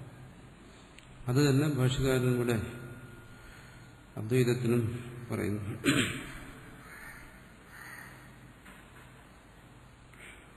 എന്താണ്? സംഭവത്യേകവാക്യത്വേ വാക്യഭേദസ്യനേഷ്യത്തെ. കുമാരലഭട്ടന്റെയാണ് ഇവിടെ വ്യാഖ്യാനത്തിൽ കൊടുത്തിരുന്നത്. അപ്പൊ ഇവിടെയും എന്താണ്? നമുക്കൊരു താല്പര്യത്തിൽ എത്തിച്ചേരണമെങ്കിൽ, ബുദ്ധിക്ക് വൈഷമ്യം ഉണ്ടാകാതിരിക്കണമെന്നുണ്ടെങ്കിൽ അതിനെ ഏകവാക്യതയെ കണ്ടെത്തണം, എന്നുവെച്ചാൽ ഏക താല്പര്യത്തെ കണ്ടെത്തണം. ഇല്ലെങ്കിൽ എല്ലാം അവ്യവസ്ഥിതമായിരിക്കും. അഗ്നിഹോത്രം ചെയ്യുന്നു, ജ്യോതിഷ്ഠോമം ചെയ്യുന്നു, എങ്ങനെ അത് ചെയ്യണം, എന്താണ് അതിന്റെ ഫലം, ഇതിനൊരു നിശ്ചിതമായൊരു ബോധം ഉണ്ടായാലേ അത് ചെയ്യാൻ പറ്റും. പക്ഷെ അങ്ങനെ ഒരു നിശ്ചിതമായ ബോധം ഉണ്ടാകാതെ വേദവാക്യങ്ങൾ വായിച്ച് പരസ്പര ആശയക്കുഴപ്പത്തോടുകൂടി കാര്യങ്ങൾ ഗ്രഹിച്ചു കഴിഞ്ഞാൽ ആ കർമ്മം പൂർത്തിയാക്കാൻ കഴിയത്തില്ല. വേദത്തിലൊന്നല്ല, ലോകത്തിലും അങ്ങനെയാണ്. ഏതെങ്കിലും ഒരു കാര്യം പൂർത്തീകരിക്കണമെങ്കിൽ അതിനെ സംബന്ധിച്ച് നമുക്ക് വ്യക്തമായ ഒരു ആശയം വേണം, ആശയക്കുഴപ്പമില്ലാത്തൊരു ആശയം വേണം. അപ്പൊ ഇവിടെ എന്താണ്? ക്ഷുദ്രാവിസ്ഫുലിംഗാഹ മമൈവാംശ എന്ന് പറഞ്ഞിരിക്കുന്നു. എന്നിട്ട് അനന്തരബാഹ്യം അയമാത്മാ ബ്രഹ്മ ഇതം സർവം യഥായമാത്മ ഇതെല്ലാം പറഞ്ഞിരിക്കുന്നു. മമൈവാംശ എന്ന് പറഞ്ഞിരിക്കുമ്പോൾ എന്താണ് അവിടെ മനസ്സിലാക്കുന്നത്? പരമാത്മാവ് ഒരംശം ജീവാത്മാവ്. ക്ഷുദ്രാവിസ്ഫുലിംഗ, ഈ ജീവന്മാർ ക്ഷുദ്രമാണ്, അല്പമാണ്, സംസാരിയാണ്. പരമാത്മാവ് നിത്യമുക്തനാണ്. തുടർന്നു വരുമ്പോൾ എന്താണ്? അനന്തരം അബാഹ്യം അയം ആത്മാ ബ്രഹ്മ. അവിടെ പറയുന്നു ആ പരമാത്മാവ് തന്നെയാണ് അയം, ഈ ജീവാത്മാവ്. ഇതിനെ ക്ഷുദ്രാവിസ്ഫുലിംഗ മമൈവാംശ അയമാത്മാ ബ്രഹ്മ, ഈ വാക്യങ്ങൾ, ഇതാണ് പല വാക്യങ്ങൾ. ഇതിന്റെ ഏകവാക്യത എന്ന് പറയുന്നത് ഇതെല്ലാം ഒരു താല്പര്യത്തെയാണ് കാണിക്കുന്നത്. ഇതിന് ഭിന്ന ഭിന്ന അർത്ഥത്തെ എടുത്ത് പരസ്പരം വൈരുദ്ധ്യത്തെ ഉണ്ടാക്കിക്കഴിഞ്ഞാൽ അതുകൊണ്ട് പ്രയോജനമൊന്നുമില്ല. ആശയക്കുഴപ്പമേ കർമ്മത്തിൽ വരുന്നത് പോലുള്ള ആശയക്കുഴപ്പം തത്വജ്ഞാനത്തിലും വരും. അതുകൊണ്ട് ഇതിന്റെ താല്പര്യത്തെ എടുക്കില്ല. എങ്ങനെ ഇതിനെ യോജിപ്പിച്ചാലാണ് വൈരുദ്ധ്യം വരാതിരിക്കുന്നത്? കാരണം ശ്രുതിയുടെ താല്പര്യം തത്വത്തെ ബോധിപ്പിക്കുക എന്നുള്ളതാണ്. ആ തത്വത്തെ ബോധിപ്പിക്കുകയല്ല. നമ്മുടെ ബുദ്ധിക്ക് ആശയക്കുഴപ്പം വരുന്നുണ്ടെങ്കിൽ അവിടെ തത്വബോധമല്ല സംഭവിച്ചത്, ആ തത്വത്തെ ബോധിച്ചു. തത്വമല്ലാത്തതിനെ ബോധിച്ചുകൊണ്ടാണ് ഈ തകരാറ് വരുന്നത്. അതിലെ നമ്മൾ ചോദ്യങ്ങൾ ചോദിച്ചുകൊണ്ടേയിരിക്കുന്നു. അപ്പോൾ തത്വത്തെ ബോധിക്കണം. തത്വത്തെ ബോധിക്കണമെങ്കിൽ ആദ്യം അത് നിശ്ചയിക്കണം. തത്വം എന്താണ്, പരമാർത്ഥം എന്താണ്. ഇത് വേദത്തിന്റെ ആവശ്യമില്ലല്ലോ. അസത്യത്തെ ബോധിക്കുന്നതിന് വേദോപദേശത്തിന്റെ ആവശ്യമില്ല. പഞ്ചേന്ദ്രിയങ്ങളിലൂടെ അത് ഗ്രഹിച്ചുകൊണ്ടിരിക്കുകയാണ്, മനസ്സത് ബോധിപ്പിച്ചുകൊണ്ടിരിക്കുകയാണ്. ഇവിടെ തത്വബോധം വേണം. നിർവൃതി തത്വബോധത്തിൽ നിന്നാണ് ഉണ്ടാകുന്നത്, നിർവ്വാണം അതിൽ നിന്നാണ് ഉണ്ടാകുന്നത്. അങ്ങനെ ഒരു ഫലത്തെ കൊടുക്കുന്നത് തത്വബോധം. ഈ വേദത്തിൽ നിന്ന് ലഭിക്കണമെങ്കിൽ വേദത്തിന്റെ താല്പര്യത്തെ അറിയണം. അപ്പോൾ വേദത്തിന്റെ താല്പര്യം ആ തത്വത്തിലാണ്. അത് വാക്യഭേദം കൊണ്ട് പറ്റത്തില്ല, ഏകവാക്യത കൊണ്ടേ പറ്റൂ. ഈ വാക്യങ്ങളെല്ലാം ഒരേ ഒരു താല്പര്യത്തെ ബോധിപ്പിക്കുന്നു. അതാണ് തത്വം. അപ്പോൾ ഉത്പത്തിസ്ഥിതി ലയപ്രതിപാദ വാക്യങ്ങളെല്ലാം ചേർന്നിട്ട് എന്താണോ ഒരു തത്വത്തെയാണ് ബോധിപ്പിക്കുന്നത്. അവിടെ അഗ്നിയിൽ നിന്നും വിസ്ഫുലിംഗം എന്ന് പറഞ്ഞാൽ അഗ്നിയും വിസ്ഫുലിംഗവും ഒരു തത്വമാണ്. അല്ലെങ്കിൽ എന്താണ് ഈ പറയുന്ന ഫലം ഉണ്ടാകത്തില്ല. നിർവൃതി, നിർവ്വാണം, മോക്ഷം, കൃതകൃത്യത എന്ന് പറയുന്ന കാര്യങ്ങൾ സംഭവിക്കത്തില്ല. അത് സംഭവിക്കുന്നതിന് വേണ്ടിയിട്ടാണ് ശ്രുതി ജീവനെ ഇത് ബോധിപ്പിക്കുന്നത്. ഈ അസംസാരിയാണ്, ഈ നിത്യശുദ്ധ മുക്തസ്വഭാവനാണ് എന്ന് ബോധിപ്പിക്കുന്നത് ആ ജീവന്റെ മുക്തിക്ക് വേണ്ടിയാണ്. ജീവനത് ആഗ്രഹിക്കുന്നുണ്ട്. അതിന്റെ ഉപായം അന്വേഷിക്കുമ്പോഴാണ് അവനെ വേദത്തിലെത്തിക്കുന്നത്, അല്ലെങ്കിൽ ഗുരുവിന്റെ അടുത്തെത്തിക്കുന്നത്, അല്ലെങ്കിൽ ഗുരു ഉപദേശത്തിൽ അവനെ എത്തിക്കുന്നു. ഇത് ആവശ്യമായി വന്നിരിക്കുന്നു. അപ്പോൾ പിന്നെ അതിന്റെ വഴിക്ക് പോവുക, അതിനെ കണ്ടെത്തുക. അപ്പോൾ ആ ദൃഷ്ടിയിൽ വേണം വേദത്തെ കാണേണ്ടത്, വേദവാക്യങ്ങളെ മനസ്സിലാക്കേണ്ടത്. അത് വാക്യഭേദം അല്ല വരേണ്ടത്, ഏകവാക്യതയാണ്. അതുകൊണ്ട് വേദത്തിൽ പൊതുവെ തന്നെ അത് കർമ്മകാണ്ഡമായാലും ശരി ജ്ഞാനകാണ്ഡമായാലും ശരി വാക്യഭേദത്തെ അംഗീകരിക്കാൻ സാധ്യമല്ല. മറിച്ച് ഏകവാക്യത സ്വീകരിക്കണം. ഈ ഒരു പ്രകടനത്തിന്റെ വാക്യങ്ങളുടെ താല്പര്യം ഏകമായിരിക്കണം. അതാണ് ഏകവാക്യത. ആ താല്പര്യത്തെ ഗ്രഹിക്കണം. അതുകൊണ്ടാണ് ഇവിടെ പറഞ്ഞ പ്രത്യയ ദൃഢിമ, ദൃഢബോധം ഒരാൾക്ക് ഉണ്ടാകുന്നത്. അത് ആണ് എല്ലാ ഉപനിഷത്തും അതാണ് ചെയ്യുന്നത്. സർവ ഉപനിഷത്സു ഹി വിജ്ഞാനാത്മനഃ പരമാത്മന ഏകത്വപ്രത്യയോ വിധീയതേ അവിപ്രതിപത്തി സർവേഷാം ഉപനിഷത് വാദിന.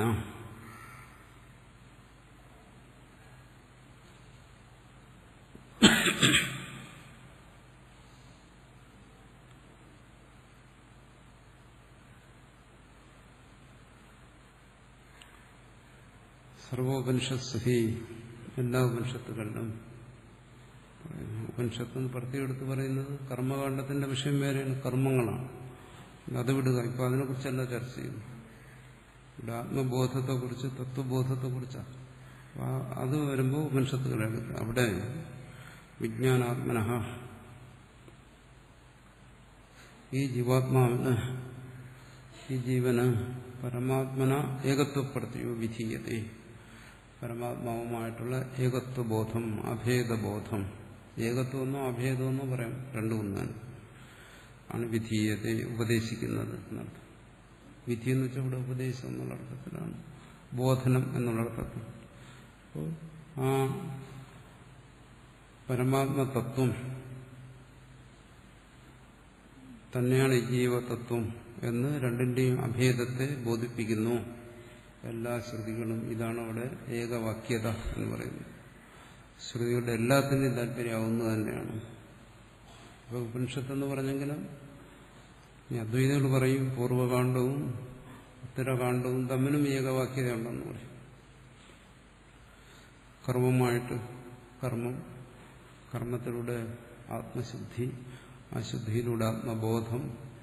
ആ തരത്തിൽ വരുമ്പോൾ എന്താണോ ഇതിന് വേദത്തിന് മുഴുവൻ ഏകതാല്പര്യമാണ്.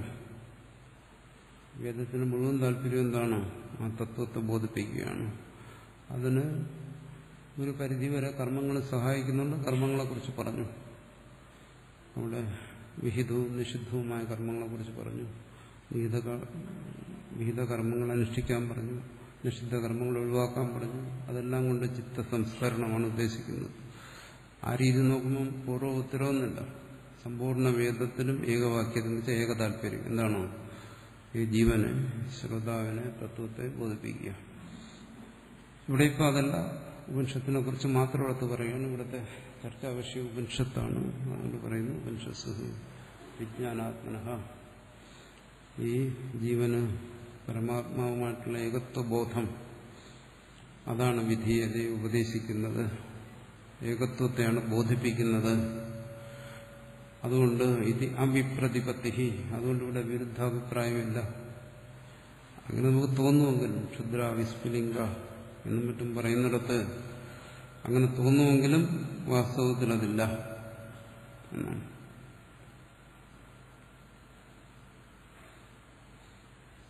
സർവേഷാം ഉപനിഷദ്വാദിന, എല്ലാ ഉപനിഷത്ത് വാദികൾക്കും അതിൽ അഭിപ്രായ വ്യത്യാസം വരാൻ വഴിയില്ല എന്നാണ്. ഇപ്പോൾ ഉപനിഷത്വാദികളെന്ന് പറയുമ്പോൾ ഉപനിഷത്തെല്ലാം വായിക്കുന്നവർക്കെല്ലാവർക്കും, അല്ലെങ്കിൽ അത് ശ്രവിക്കുന്നവർക്കും, അർത്ഥത്തെ ചിന്തിക്കുന്നവർക്കെല്ലാം ഇതേ അഭിപ്രായമാണ്. ഉപനിഷത്ത് കേട്ടതുകൊണ്ടോ അല്ലെങ്കിൽ വായിച്ചതുകൊണ്ടോ അർത്ഥത്തെ ചിന്തിച്ചതുകൊണ്ടോ കാര്യമില്ല. മറിച്ച് അതിന്റെ പരമമായ താല്പര്യത്തെ ഗ്രഹിക്കുന്നവരെന്നിടല്ല. ഉപനിഷത്ത് പരമമായ തത്വത്തെ ബോധിപ്പിക്കുന്നു. ഉപനിഷത്തിൽ നിന്നും മനസ്സിലാക്കേണ്ടത് ആ പരമമായ തത്വത്തെക്കുറിച്ചുള്ള ജ്ഞാനമാണ് എന്നിങ്ങനെ ഉപനിഷത്തിന്റെ താല്പര്യത്തെ ഗ്രഹിക്കുന്നവർ, അവരാണ് ഉപനിഷത്വാദികൾ. അവർക്ക് ഇക്കാര്യത്തിൽ അഭിപ്രായ വ്യത്യാസമില്ല എന്നാണ്. തദ്വിധി ഏകവാക്യയോഗേച സംഭവതി ഉത്പത്യാദി വാക്യാനാം വാക്യാന്തരത്വ കൽപ്പനായാം ച കൽപ്പനായാം ന പ്രമാണമസ്തി.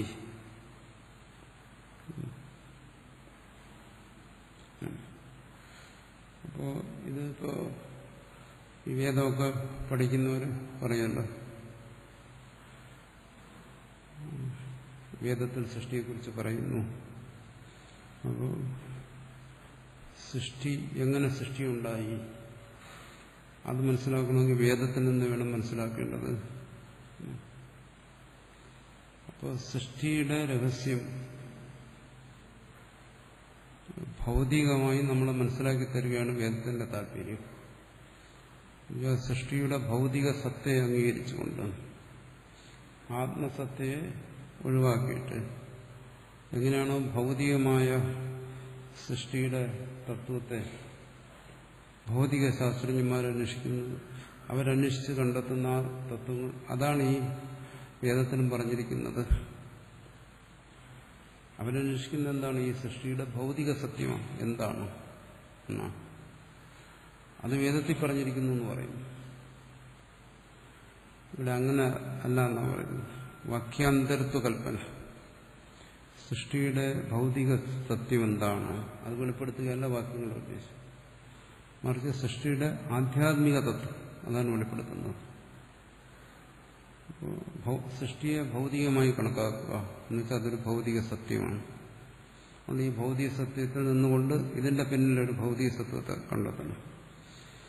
അങ്ങനെ കണ്ടെത്തുന്നു എന്ന് പറഞ്ഞാൽ എന്താണ്? ഈ സൃഷ്ടി കാണുന്നു, പിന്നിലേക്ക് അന്വേഷിക്കുന്നു, അന്വേഷിച്ചിട്ട് പറയുന്നു ആ സൃഷ്ടിക്ക് കാരണമായിരിക്കുന്ന പരമാണുക്കളാണ് എന്ന് പറയുന്നു. അല്ലെങ്കിൽ പരമാണുക്കൾക്ക് അപ്പുറമുള്ള എന്തെങ്കിലും ഒരു ഒന്നാണ്. എന്തായാലും എന്താണ്? അത് സൃഷ്ടിയിൽ അന്തർഭവിച്ചിരിക്കുന്ന ഒന്നാണ്. അത് തന്നെയാണ് സൃഷ്ടിക്ക് കാരണമായിരിക്കുന്നത് എന്ന കാര്യം പഠിപ്പിക്കുന്നതാണ് ഈ വേദവാക്യങ്ങൾ ചെയ്യുന്നത്. സൃഷ്ടിയുടെ രഹസ്യം എന്ന് പറയുന്നതുകൊണ്ട് അവരതാ ഉദ്ദേശിക്കുന്നത്. സൃഷ്ടി ഭൗതികമായൊരു പരമാർത്ഥമാണ്, അതിന് ഭൗതികമായൊരു കാരണമുണ്ട്. ആ കാരണത്തെ കണ്ടെത്തുക, അത് ഈ കാണുന്ന സ്ഥൂലമായ ദൃഷ്ടിയെക്കാളും സൂക്ഷ്മമായിരിക്കുന്നതിന് കണ്ടെത്താം. അതിന് പരീക്ഷണ നിരീക്ഷണങ്ങളെല്ലാം വേണം എന്നാണ്. അപ്പോൾ ചിലർ പറയുന്ന ഒരു പരീക്ഷണം വേണ്ട, എല്ലാം ഞങ്ങളുടെ വേദത്തിൽ പറഞ്ഞിട്ടുണ്ട്, ഇങ്ങനെയാ സൃഷ്ടി ഉണ്ടായത്. അതല്ലെന്നാ പറയുന്നത് ഇവിടെ. അങ്ങനെ ഒരു കാരണം ഭൗതികമായൊരു സൃഷ്ടി, പാരമാർത്ഥികമായൊരു സൃഷ്ടി, ഭൗതിക പാരമാർത്ഥികമായൊരു സൃഷ്ടി, അതങ്ങനെയൊന്നുമില്ല. പിന്നെ എങ്ങനെ അതിന് കാരണം പറയുന്നു? സൃഷ്ടിയുടെ തത്വം എന്ന് പറയുന്നത് ആധ്യാത്മികമാണ്. അപ്പോൾ ഇവിടെ ശ്രുതിവാക്യങ്ങൾ എന്താണ്? അത് രണ്ടർത്ഥം പറയണ്ട എന്നാണ്. വാക്യാന്തരത്വ കൽപ്പന എന്ന് പറഞ്ഞാൽ ഇപ്പോൾ ആധ്യാത്മികമായ അർത്ഥത്തെ പറയുന്നു, ക്ഷുദ്ര വിസ്ഫുലിംഗ എന്ന് പറഞ്ഞു കഴിഞ്ഞാൽ അവിടെ ജീവസൃഷ്ടി എന്ന് പറയുന്നതിന്റെ താല്പര്യം ഒരു തത്വമേ ഉള്ളൂ. ഇപ്പൊ അദ്വൈതി പറയുന്നു.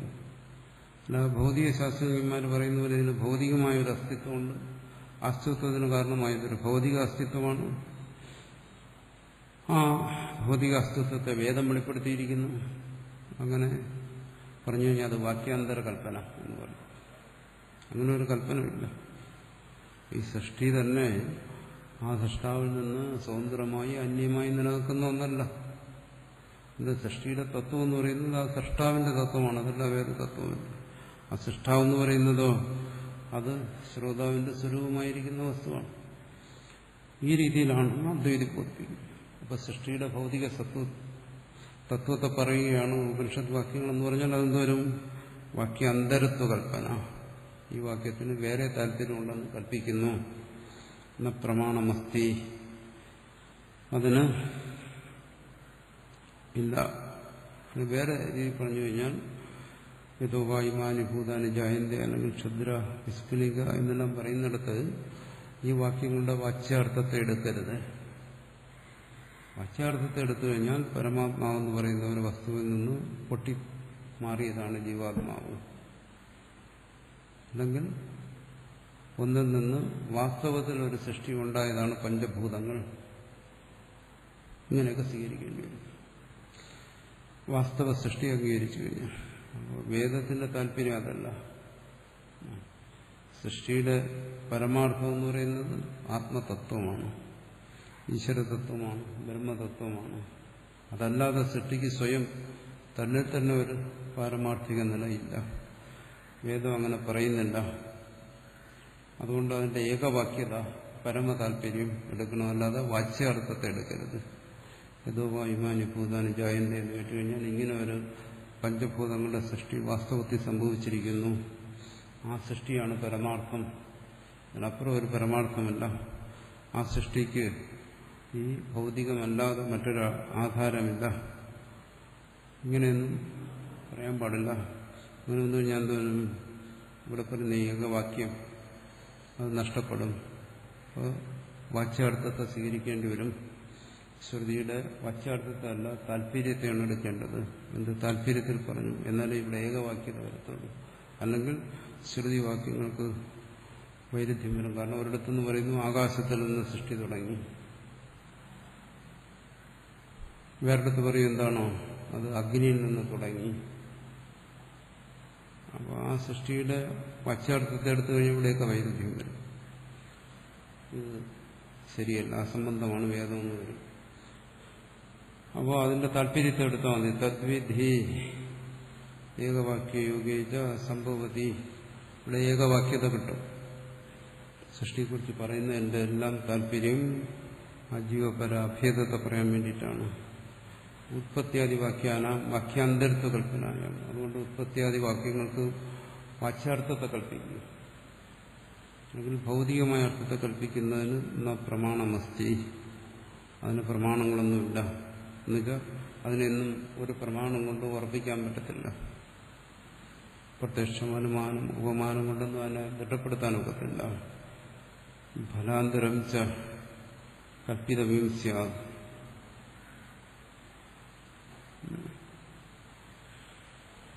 വേറെ എന്തെങ്കിലും ഫലത്തെ ഇവിടെ എന്താണ്? ഇവിടെ സൃഷ്ടിവാക്യം കൊണ്ട് താല്പര്യം ക്ഷുദ്ര വിസ്ഫുലിംഗ എന്നുള്ളത് പറഞ്ഞതുപോലെ അഭേദത്തെ ബോധിപ്പിക്കുകയാണ്. ആ അഭേദത്തെ ബോധിപ്പിച്ചാൽ ശ്രോതാവിന് അഭേദബുദ്ധി ഉണ്ടാവുന്നു. ആ അഭേദബോധം കൊണ്ട് മുക്തി സംഭവിക്കുന്നു. അതാണ് ഇവിടുത്തെ പ്രയോജനം. മറിച്ചാണെങ്കിലോ അങ്ങനെ ആത്യന്തികമായ പ്രയോജനമൊന്നും ഉണ്ടാകത്തില്ല.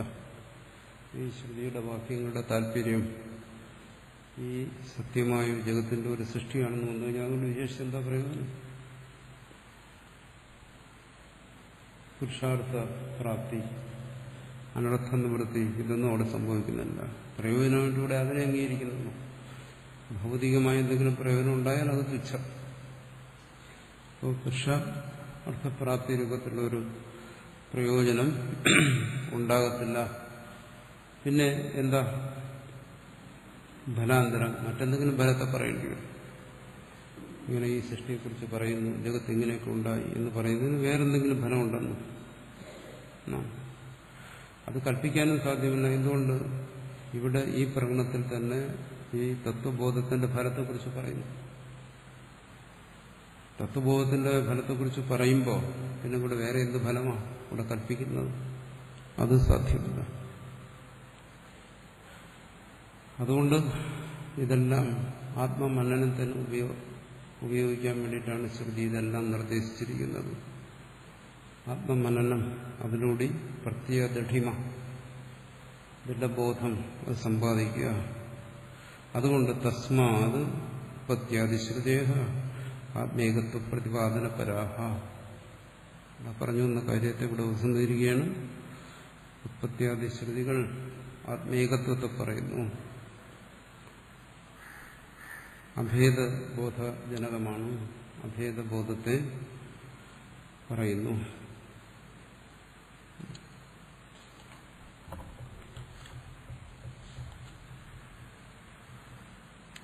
അത്ര സമ്പ്രദായവിദ ആഖ്യായികാം സംപ്രജക്ഷതേ. ഇവിടെ ഏകവാക്യത, ശ്രുതിയുടെ താല്പര്യം അത് ആത്മബോധമാണെന്ന് പറഞ്ഞു. ആത്മബോധം അതെങ്ങനെ? അതിന് പറയുന്നു ഈ സമ്പ്രദായവിത്ത്. ഇവിടെ സമ്പ്രദായവിത്ത് എന്ന് പറയുന്ന ആരെയാണ് പറയുന്നത്? സമ്പ്രദായവിത്ത് ഒരു കഥ പറഞ്ഞിട്ടുണ്ടെന്ന്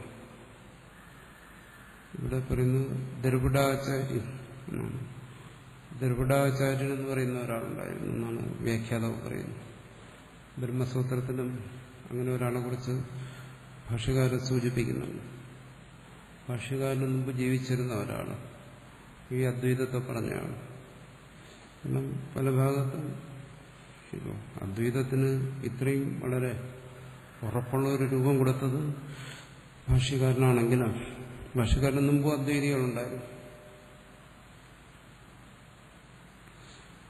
അതിലൊരു പ്രമുഖനായ ആളാണ് ദ്രവിഡാചാര്യൻ എന്ന് പറയുന്നത്.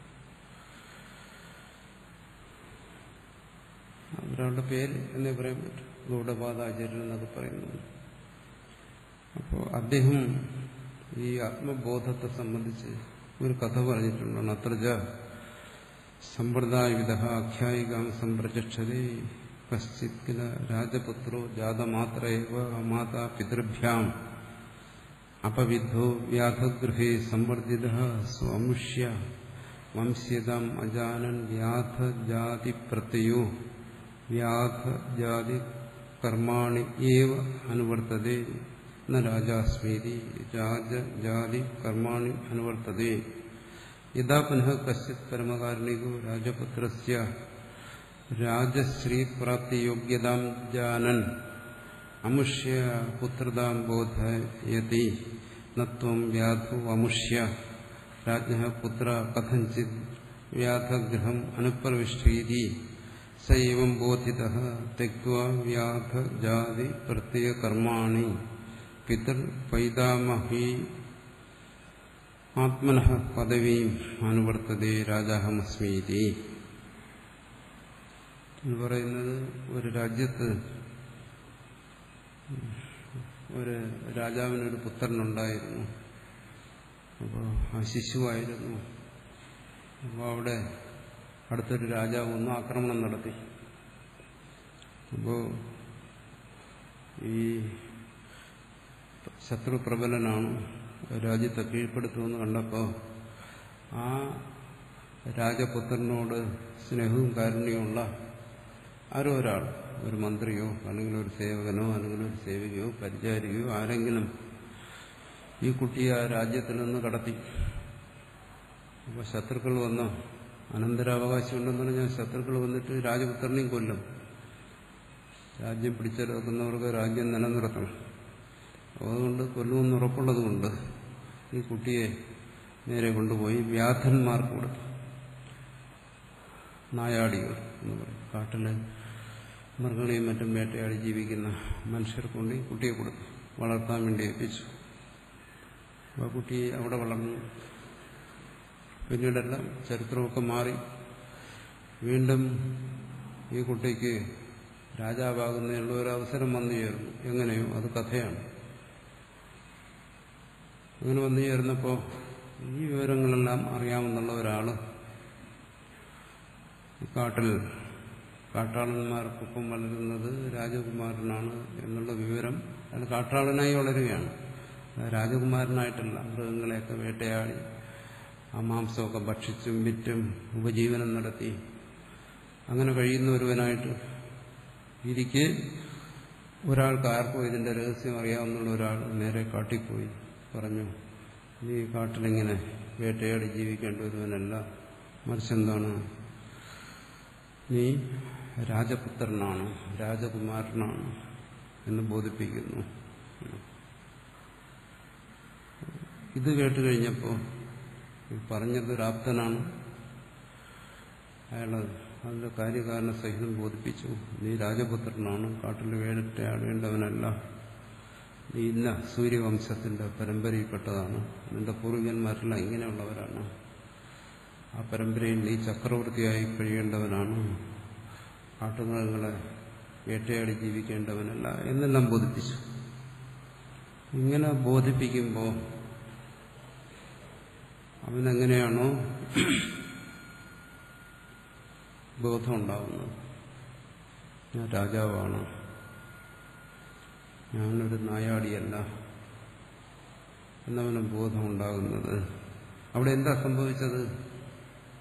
അതുവരെ താൻ രാജാവാണെന്ന് അറിയില്ലായിരുന്നു. സംഗതി വളരെ സിമ്പിളാണ്. അന്ന് വരെ, ആ നിമിഷം വരെ അവൻ അറിഞ്ഞില്ല ഞാൻ രാജകുമാരനാണ്. പക്ഷെ പറയുന്നു, നീ ത്വം രാജപുത്ര, നീ രാജപുത്രനാണ്.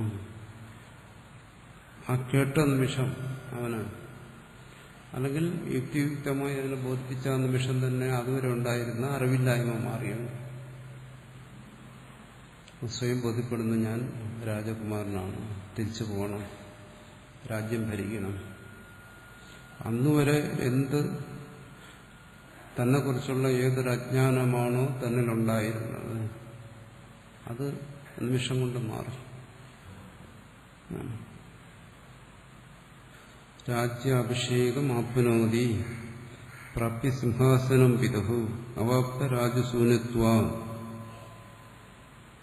തത്പ്രാപ്തു നാപി ജ്യേഷ്ഠതേ. അവിടെ ആ വ്യക്തിക്ക്, സ്വയം വ്യാധൻ എന്ന് കരുതുന്ന ആ വ്യക്തിക്ക് രാജത്വപ്രാപ്തി. രാജത്വപ്രാപ്തി എന്ന് പറയുന്നത് എന്താണ്? അയാൾ പോയി ആ സിംഹാസനത്തിൽ ഇരുന്ന കാര്യമാണ് പറയുന്നത്. ഞാൻ രാജാവാണ് എന്നുള്ള ആ ബോധം അത് വന്നാലേ ബാക്കി കാര്യങ്ങളെല്ലാം നടക്കൂ. എന്തൊക്കെ? രാജ്യാഭിഷേകം ആപ്നോതി പ്രാപ്യ സിംഹാസനം പിതുഹു. അയാൾ നേരെ പിതാവിന്റെ സിംഹാസനത്തെ കൈവശപ്പെടുത്തി. അവിടെ പുരോഹിതന്മാർ വന്ന് രാജ്യാഭിഷേകവും മറ്റും നടത്തി വ്യാധൻ രാജാവായി. അവിടെ എന്തുകൊണ്ട്? അവാപ്ത രാജസൂനുത്വ. ഇതിനൊക്കെ കാരണം എന്താണ്? താൻ രാജസൂനുവാണ് എന്നുള്ള ബോധമാണ്. അതാണ് സ്വരാജ്യസിദ്ധിക്ക് കാരണമായി തീർന്നത്.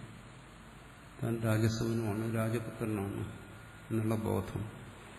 തത്പ്രാപ്തു നാപി ജ്യേഷ്ഠതേ. അങ്ങനെ ഒരു ബോധം അയാൾക്കുണ്ടാകുന്നതിന് വേണ്ടി അയാൾ എന്താ പ്രവർത്തിച്ചത് എന്ന് വെച്ചാൽ, എന്തെങ്കിലും പ്രവൃത്തി എടുത്തിട്ടാണോ ആ ബോധം ഉണ്ടായത്? അയാൾക്കൊന്നും പ്രവർത്തിക്കേണ്ടി വന്നില്ല. ഒരാൾ പറയുന്ന ഉപദേശം കേട്ടു, അത്ര മാത്രം. ഒരുപക്ഷെ അയാളുടെ മനസ്സിൽ സംശയം വന്നിരിക്കും, അതെങ്ങനെ രാജപുത്രനായി ഞാനിങ്ങനെ കാട്ടിൽ വന്നു, നീ രാജപുത്രനെന്ന് പറഞ്ഞു, ഞാൻ കൊട്ടാരത്തിലായിരിക്കും, കഥ പറഞ്ഞു കൊടുക്കേണ്ടി വന്നിരിക്കും. രാജ്യം ശത്രുക്കൾ ആക്രമിച്ചതും രാജാവ് കൊല്ലപ്പെട്ടതും തന്റെ വംശപരമ്പരയെക്കുറിച്ച് പറഞ്ഞു കൊടുക്കേണ്ടി വന്നിരിക്കും. പക്ഷേ ആ ഉപദേശം അല്ലാതെ ആ രാജസൂനത്വ പ്രാപ്തിക്ക് വേണ്ടി അയാൾക്ക് യാതൊരു തരത്തിലുള്ള പ്രവൃത്തിയും ചെയ്യേണ്ടി വന്നില്ല. അറിവില്ലായ്മ മാറി, ഉള്ളിൽ ബോധം തെളിഞ്ഞു, ഞാൻ രാജകുമാരനാണ്. മോഹാധ്യസ്ഥ ആത്മമേധത്വാ മോഹധ്വംസ അതിരേകത രാജപുത്രത്വ സംപ്രാപ്തവും നാന്യത് കിഞ്ചിത് അപേക്ഷതേ. മോഹ അധ്യസ്ഥ ആത്മവേദം, ഞാൻ വ്യാധനാണെന്നുള്ളത് തന്റെ അറിവില്ലായ്മ കൊണ്ട് തന്നിൽ ആരോപിച്ചതാണ്. അത് പരമാർത്ഥമല്ല, മോഹ അധ്യസ്ഥമാണ്. ഇതിനാണ് അധ്യാസം, ഭ്രാന്തി എന്ന് പറയുന്നത്. ഒരു മോഹം എന്താ അതിന് പറയുന്നത്? അറിയാതിരിക്കാതെ മോഹം എന്ന് പറയുന്നു. അറിവില്ലായ്മയാണ് ഇവിടുത്തെ മോഹം. അതുകൊണ്ട് ആരോപിച്ച തന്നെ എന്താണ്, ഞാൻ വ്യാധപുത്രനാണ്. മോഹാധ്യസ്ഥ ആത്മവേദത്വ മോഹധ്വംസ അതിരേകത. അയാൾക്ക് രാജപുത്രൻ ആകുന്നതിന് എന്താ ഇവിടെ ചെയ്യേണ്ടത്? രാജ്യത്തിൽ പോകേണ്ട ആവശ്യമില്ല. പിന്നെന്താ വേണ്ടത്? മോഹധ്വംസം, ആ അറിവില്ലായ്മ പോവുക, അറിവില്ലായ്മയെ ഇല്ലാതാക്കുക. ഒന്നുകൂടി അത്രയേ ഉള്ളൂ. അറിവില്ലായ്മയെ ഇല്ലാതാക്കാൻ അവിടെ വെളിച്ചം വേണം. പ്രകാശത്തിന്റെ ഇല്ലായ്മയാണ് ഇരുള്. ആ ഇല്ലായ്മയെ ഇല്ലാതാക്കാൻ വെളിച്ചം. അതുപോലെ തന്നിൽ തന്നെ ഉണ്ടായിരുന്ന ബോധമില്ലായ്മ, ആ ബോധമില്ലായ്മ കൊണ്ട് പല ബോധവും പിന്നീട് വന്നു. എന്താണ്, ഞാൻ വ്യാധപുത്രനാണ് തുടങ്ങിയ ബോധങ്ങളെല്ലാം അതിനെ ഇല്ലാതാക്കുക. മോഹധ്വംസാതിരേകത, ആ മോഹധ്വംസം അല്ലാതെ രാജപുത്രത്വ സംപ്രാപ്തവും, രാജപുത്രത്വപ്രാപ്തിയാൽ അതിനുവേണ്ടി പിന്നെ അന്യത് കിഞ്ചിത് അപേക്ഷതേ, മറ്റു യാതൊന്നിനെയും അയാൾ അപേക്ഷിച്ചില്ല. ഒന്ന് അപേക്ഷിച്ചത് ഉപദേശം, രണ്ടാമത് അപേക്ഷിച്ചത് തന്റെ ആ മോഹം, അറിവില്ലായ്മ ഇല്ലാതാക്കും. അറിവില്ലായ്മ ഇല്ലാതാകുന്നതിനും അയാൾ എന്തെങ്കിലും ചെയ്തോ? പ്രാണായാമം ചെയ്തോ? സമാധി അഭ്യസിച്ചോ? പൂജാപാഠങ്ങൾ ചെയ്തോ? മന്ത്രം ജപിച്ചോ? ഒന്നും ചെയ്തില്ല. ആ കേട്ട ഉപദേശം കൊണ്ട് ചിലപ്പോൾ ആ ഉപദേശത്തെക്കുറിച്ചൊന്നും മനനം ചെയ്തിരിക്കും. അതെങ്ങനെയൊക്കെയാണ് സംഭവിച്ചത്, അതിന് ചോദ്യവും ഉത്തരവും അവിടെ സംഭവിച്ചിരിക്കും. എന്തായാലും അയാൾ ബോധ്യം വന്നു. എന്താണ്? പ്രത്യേക ദൃഢമ്യന എന്ന് പറയും. ദൃഢബോധം അയക്കുന്നു, ഞാൻ രാജപുത്രൻ തന്നെ. ആ അജ്ഞാനനാശം, അല്ലെങ്കിൽ നമുക്കവിടെ പറയാം അജ്ഞാന സംശയ വിപരീയ നാശങ്ങൾ, ഇതെല്ലാം അയാളുണ്ടായിരുന്നല്ലോ. നീ രാജപുത്രനാണെന്ന് പെട്ടെന്ന് വ്യാധനോട് പറഞ്ഞാൽ ഞാൻ രാജപുത്രനാണോ എന്നൊരു സംശയം വരാം.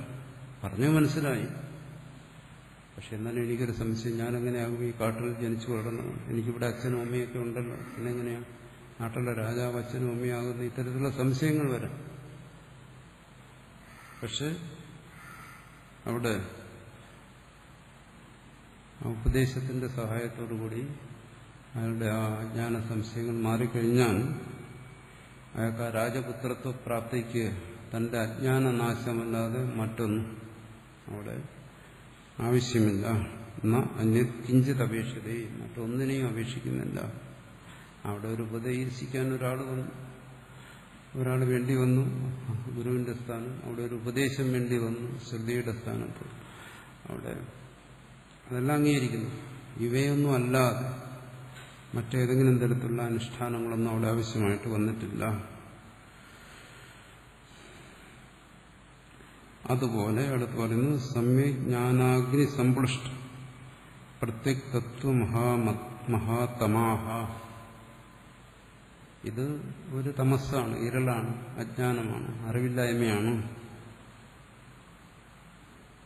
സമ്യക് ജ്ഞാന അഗ്നി സമ്പുഷ്ട, സമ്യക് ജ്ഞാനമാകുന്ന അഗ്നി കൊണ്ട് ദഹിച്ച, ഇവിടെ ജ്ഞാനമാണ് അഗ്നി. പ്രത്യക് തത്വ മഹാതമാഹ, സ്വസ്വരൂപത്തിലാണ്, തന്നിലാണ് ഉണ്ടായിരുന്ന അജ്ഞാനം. പ്രത്യക് തത്വത്തിൽ ഉണ്ടായിരുന്ന മഹാതമസ്, ഘോരാന്ധകാരം, അറിവില്ലായ്മ എന്നർത്ഥം. അറിവില്ലായ്മയെ സമ്യക് ജ്ഞാനം കൊണ്ട്, ഇവിടെ പറയുന്ന സമ്യക് ബോധം കൊണ്ട് അറിവില്ലായ്മയെ നീക്കിയാൽ വെളിച്ചം കൊണ്ട് ഇരുളിനെ മാറ്റിയാൽ ഹിത്വ മോഹോത്ഥമഖിലം. അതുകൊണ്ട് എന്ത് സംഭവിക്കുന്നു? ആ അറിവില്ലായ്മ കൊണ്ടുണ്ടായ പലതും എല്ലാം ഉപേക്ഷിക്കുന്നു. ഇയാളെന്ത് ചെയ്തു? അവിടെ വ്യാധ പുത്രനാണെന്ന് കരുതി വേട്ടയാടി ജീവിച്ചു, ഒരുപാട് കാട്ടുമൃഗങ്ങളെ ഹിംസിച്ചു, മാംസം കച്ചവടം നടത്തി.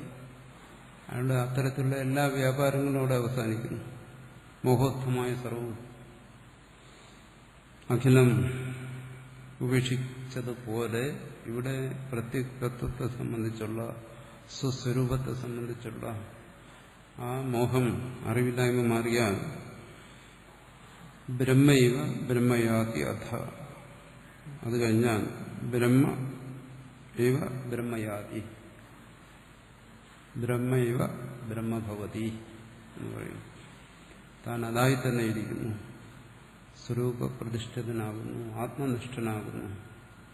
ആത്മനിഷ്ഠയ്ക്ക് ഈ മോഹനാശം, അറിവില്ലായ്മ നീങ്ങിയാൽ മാത്രം മതി.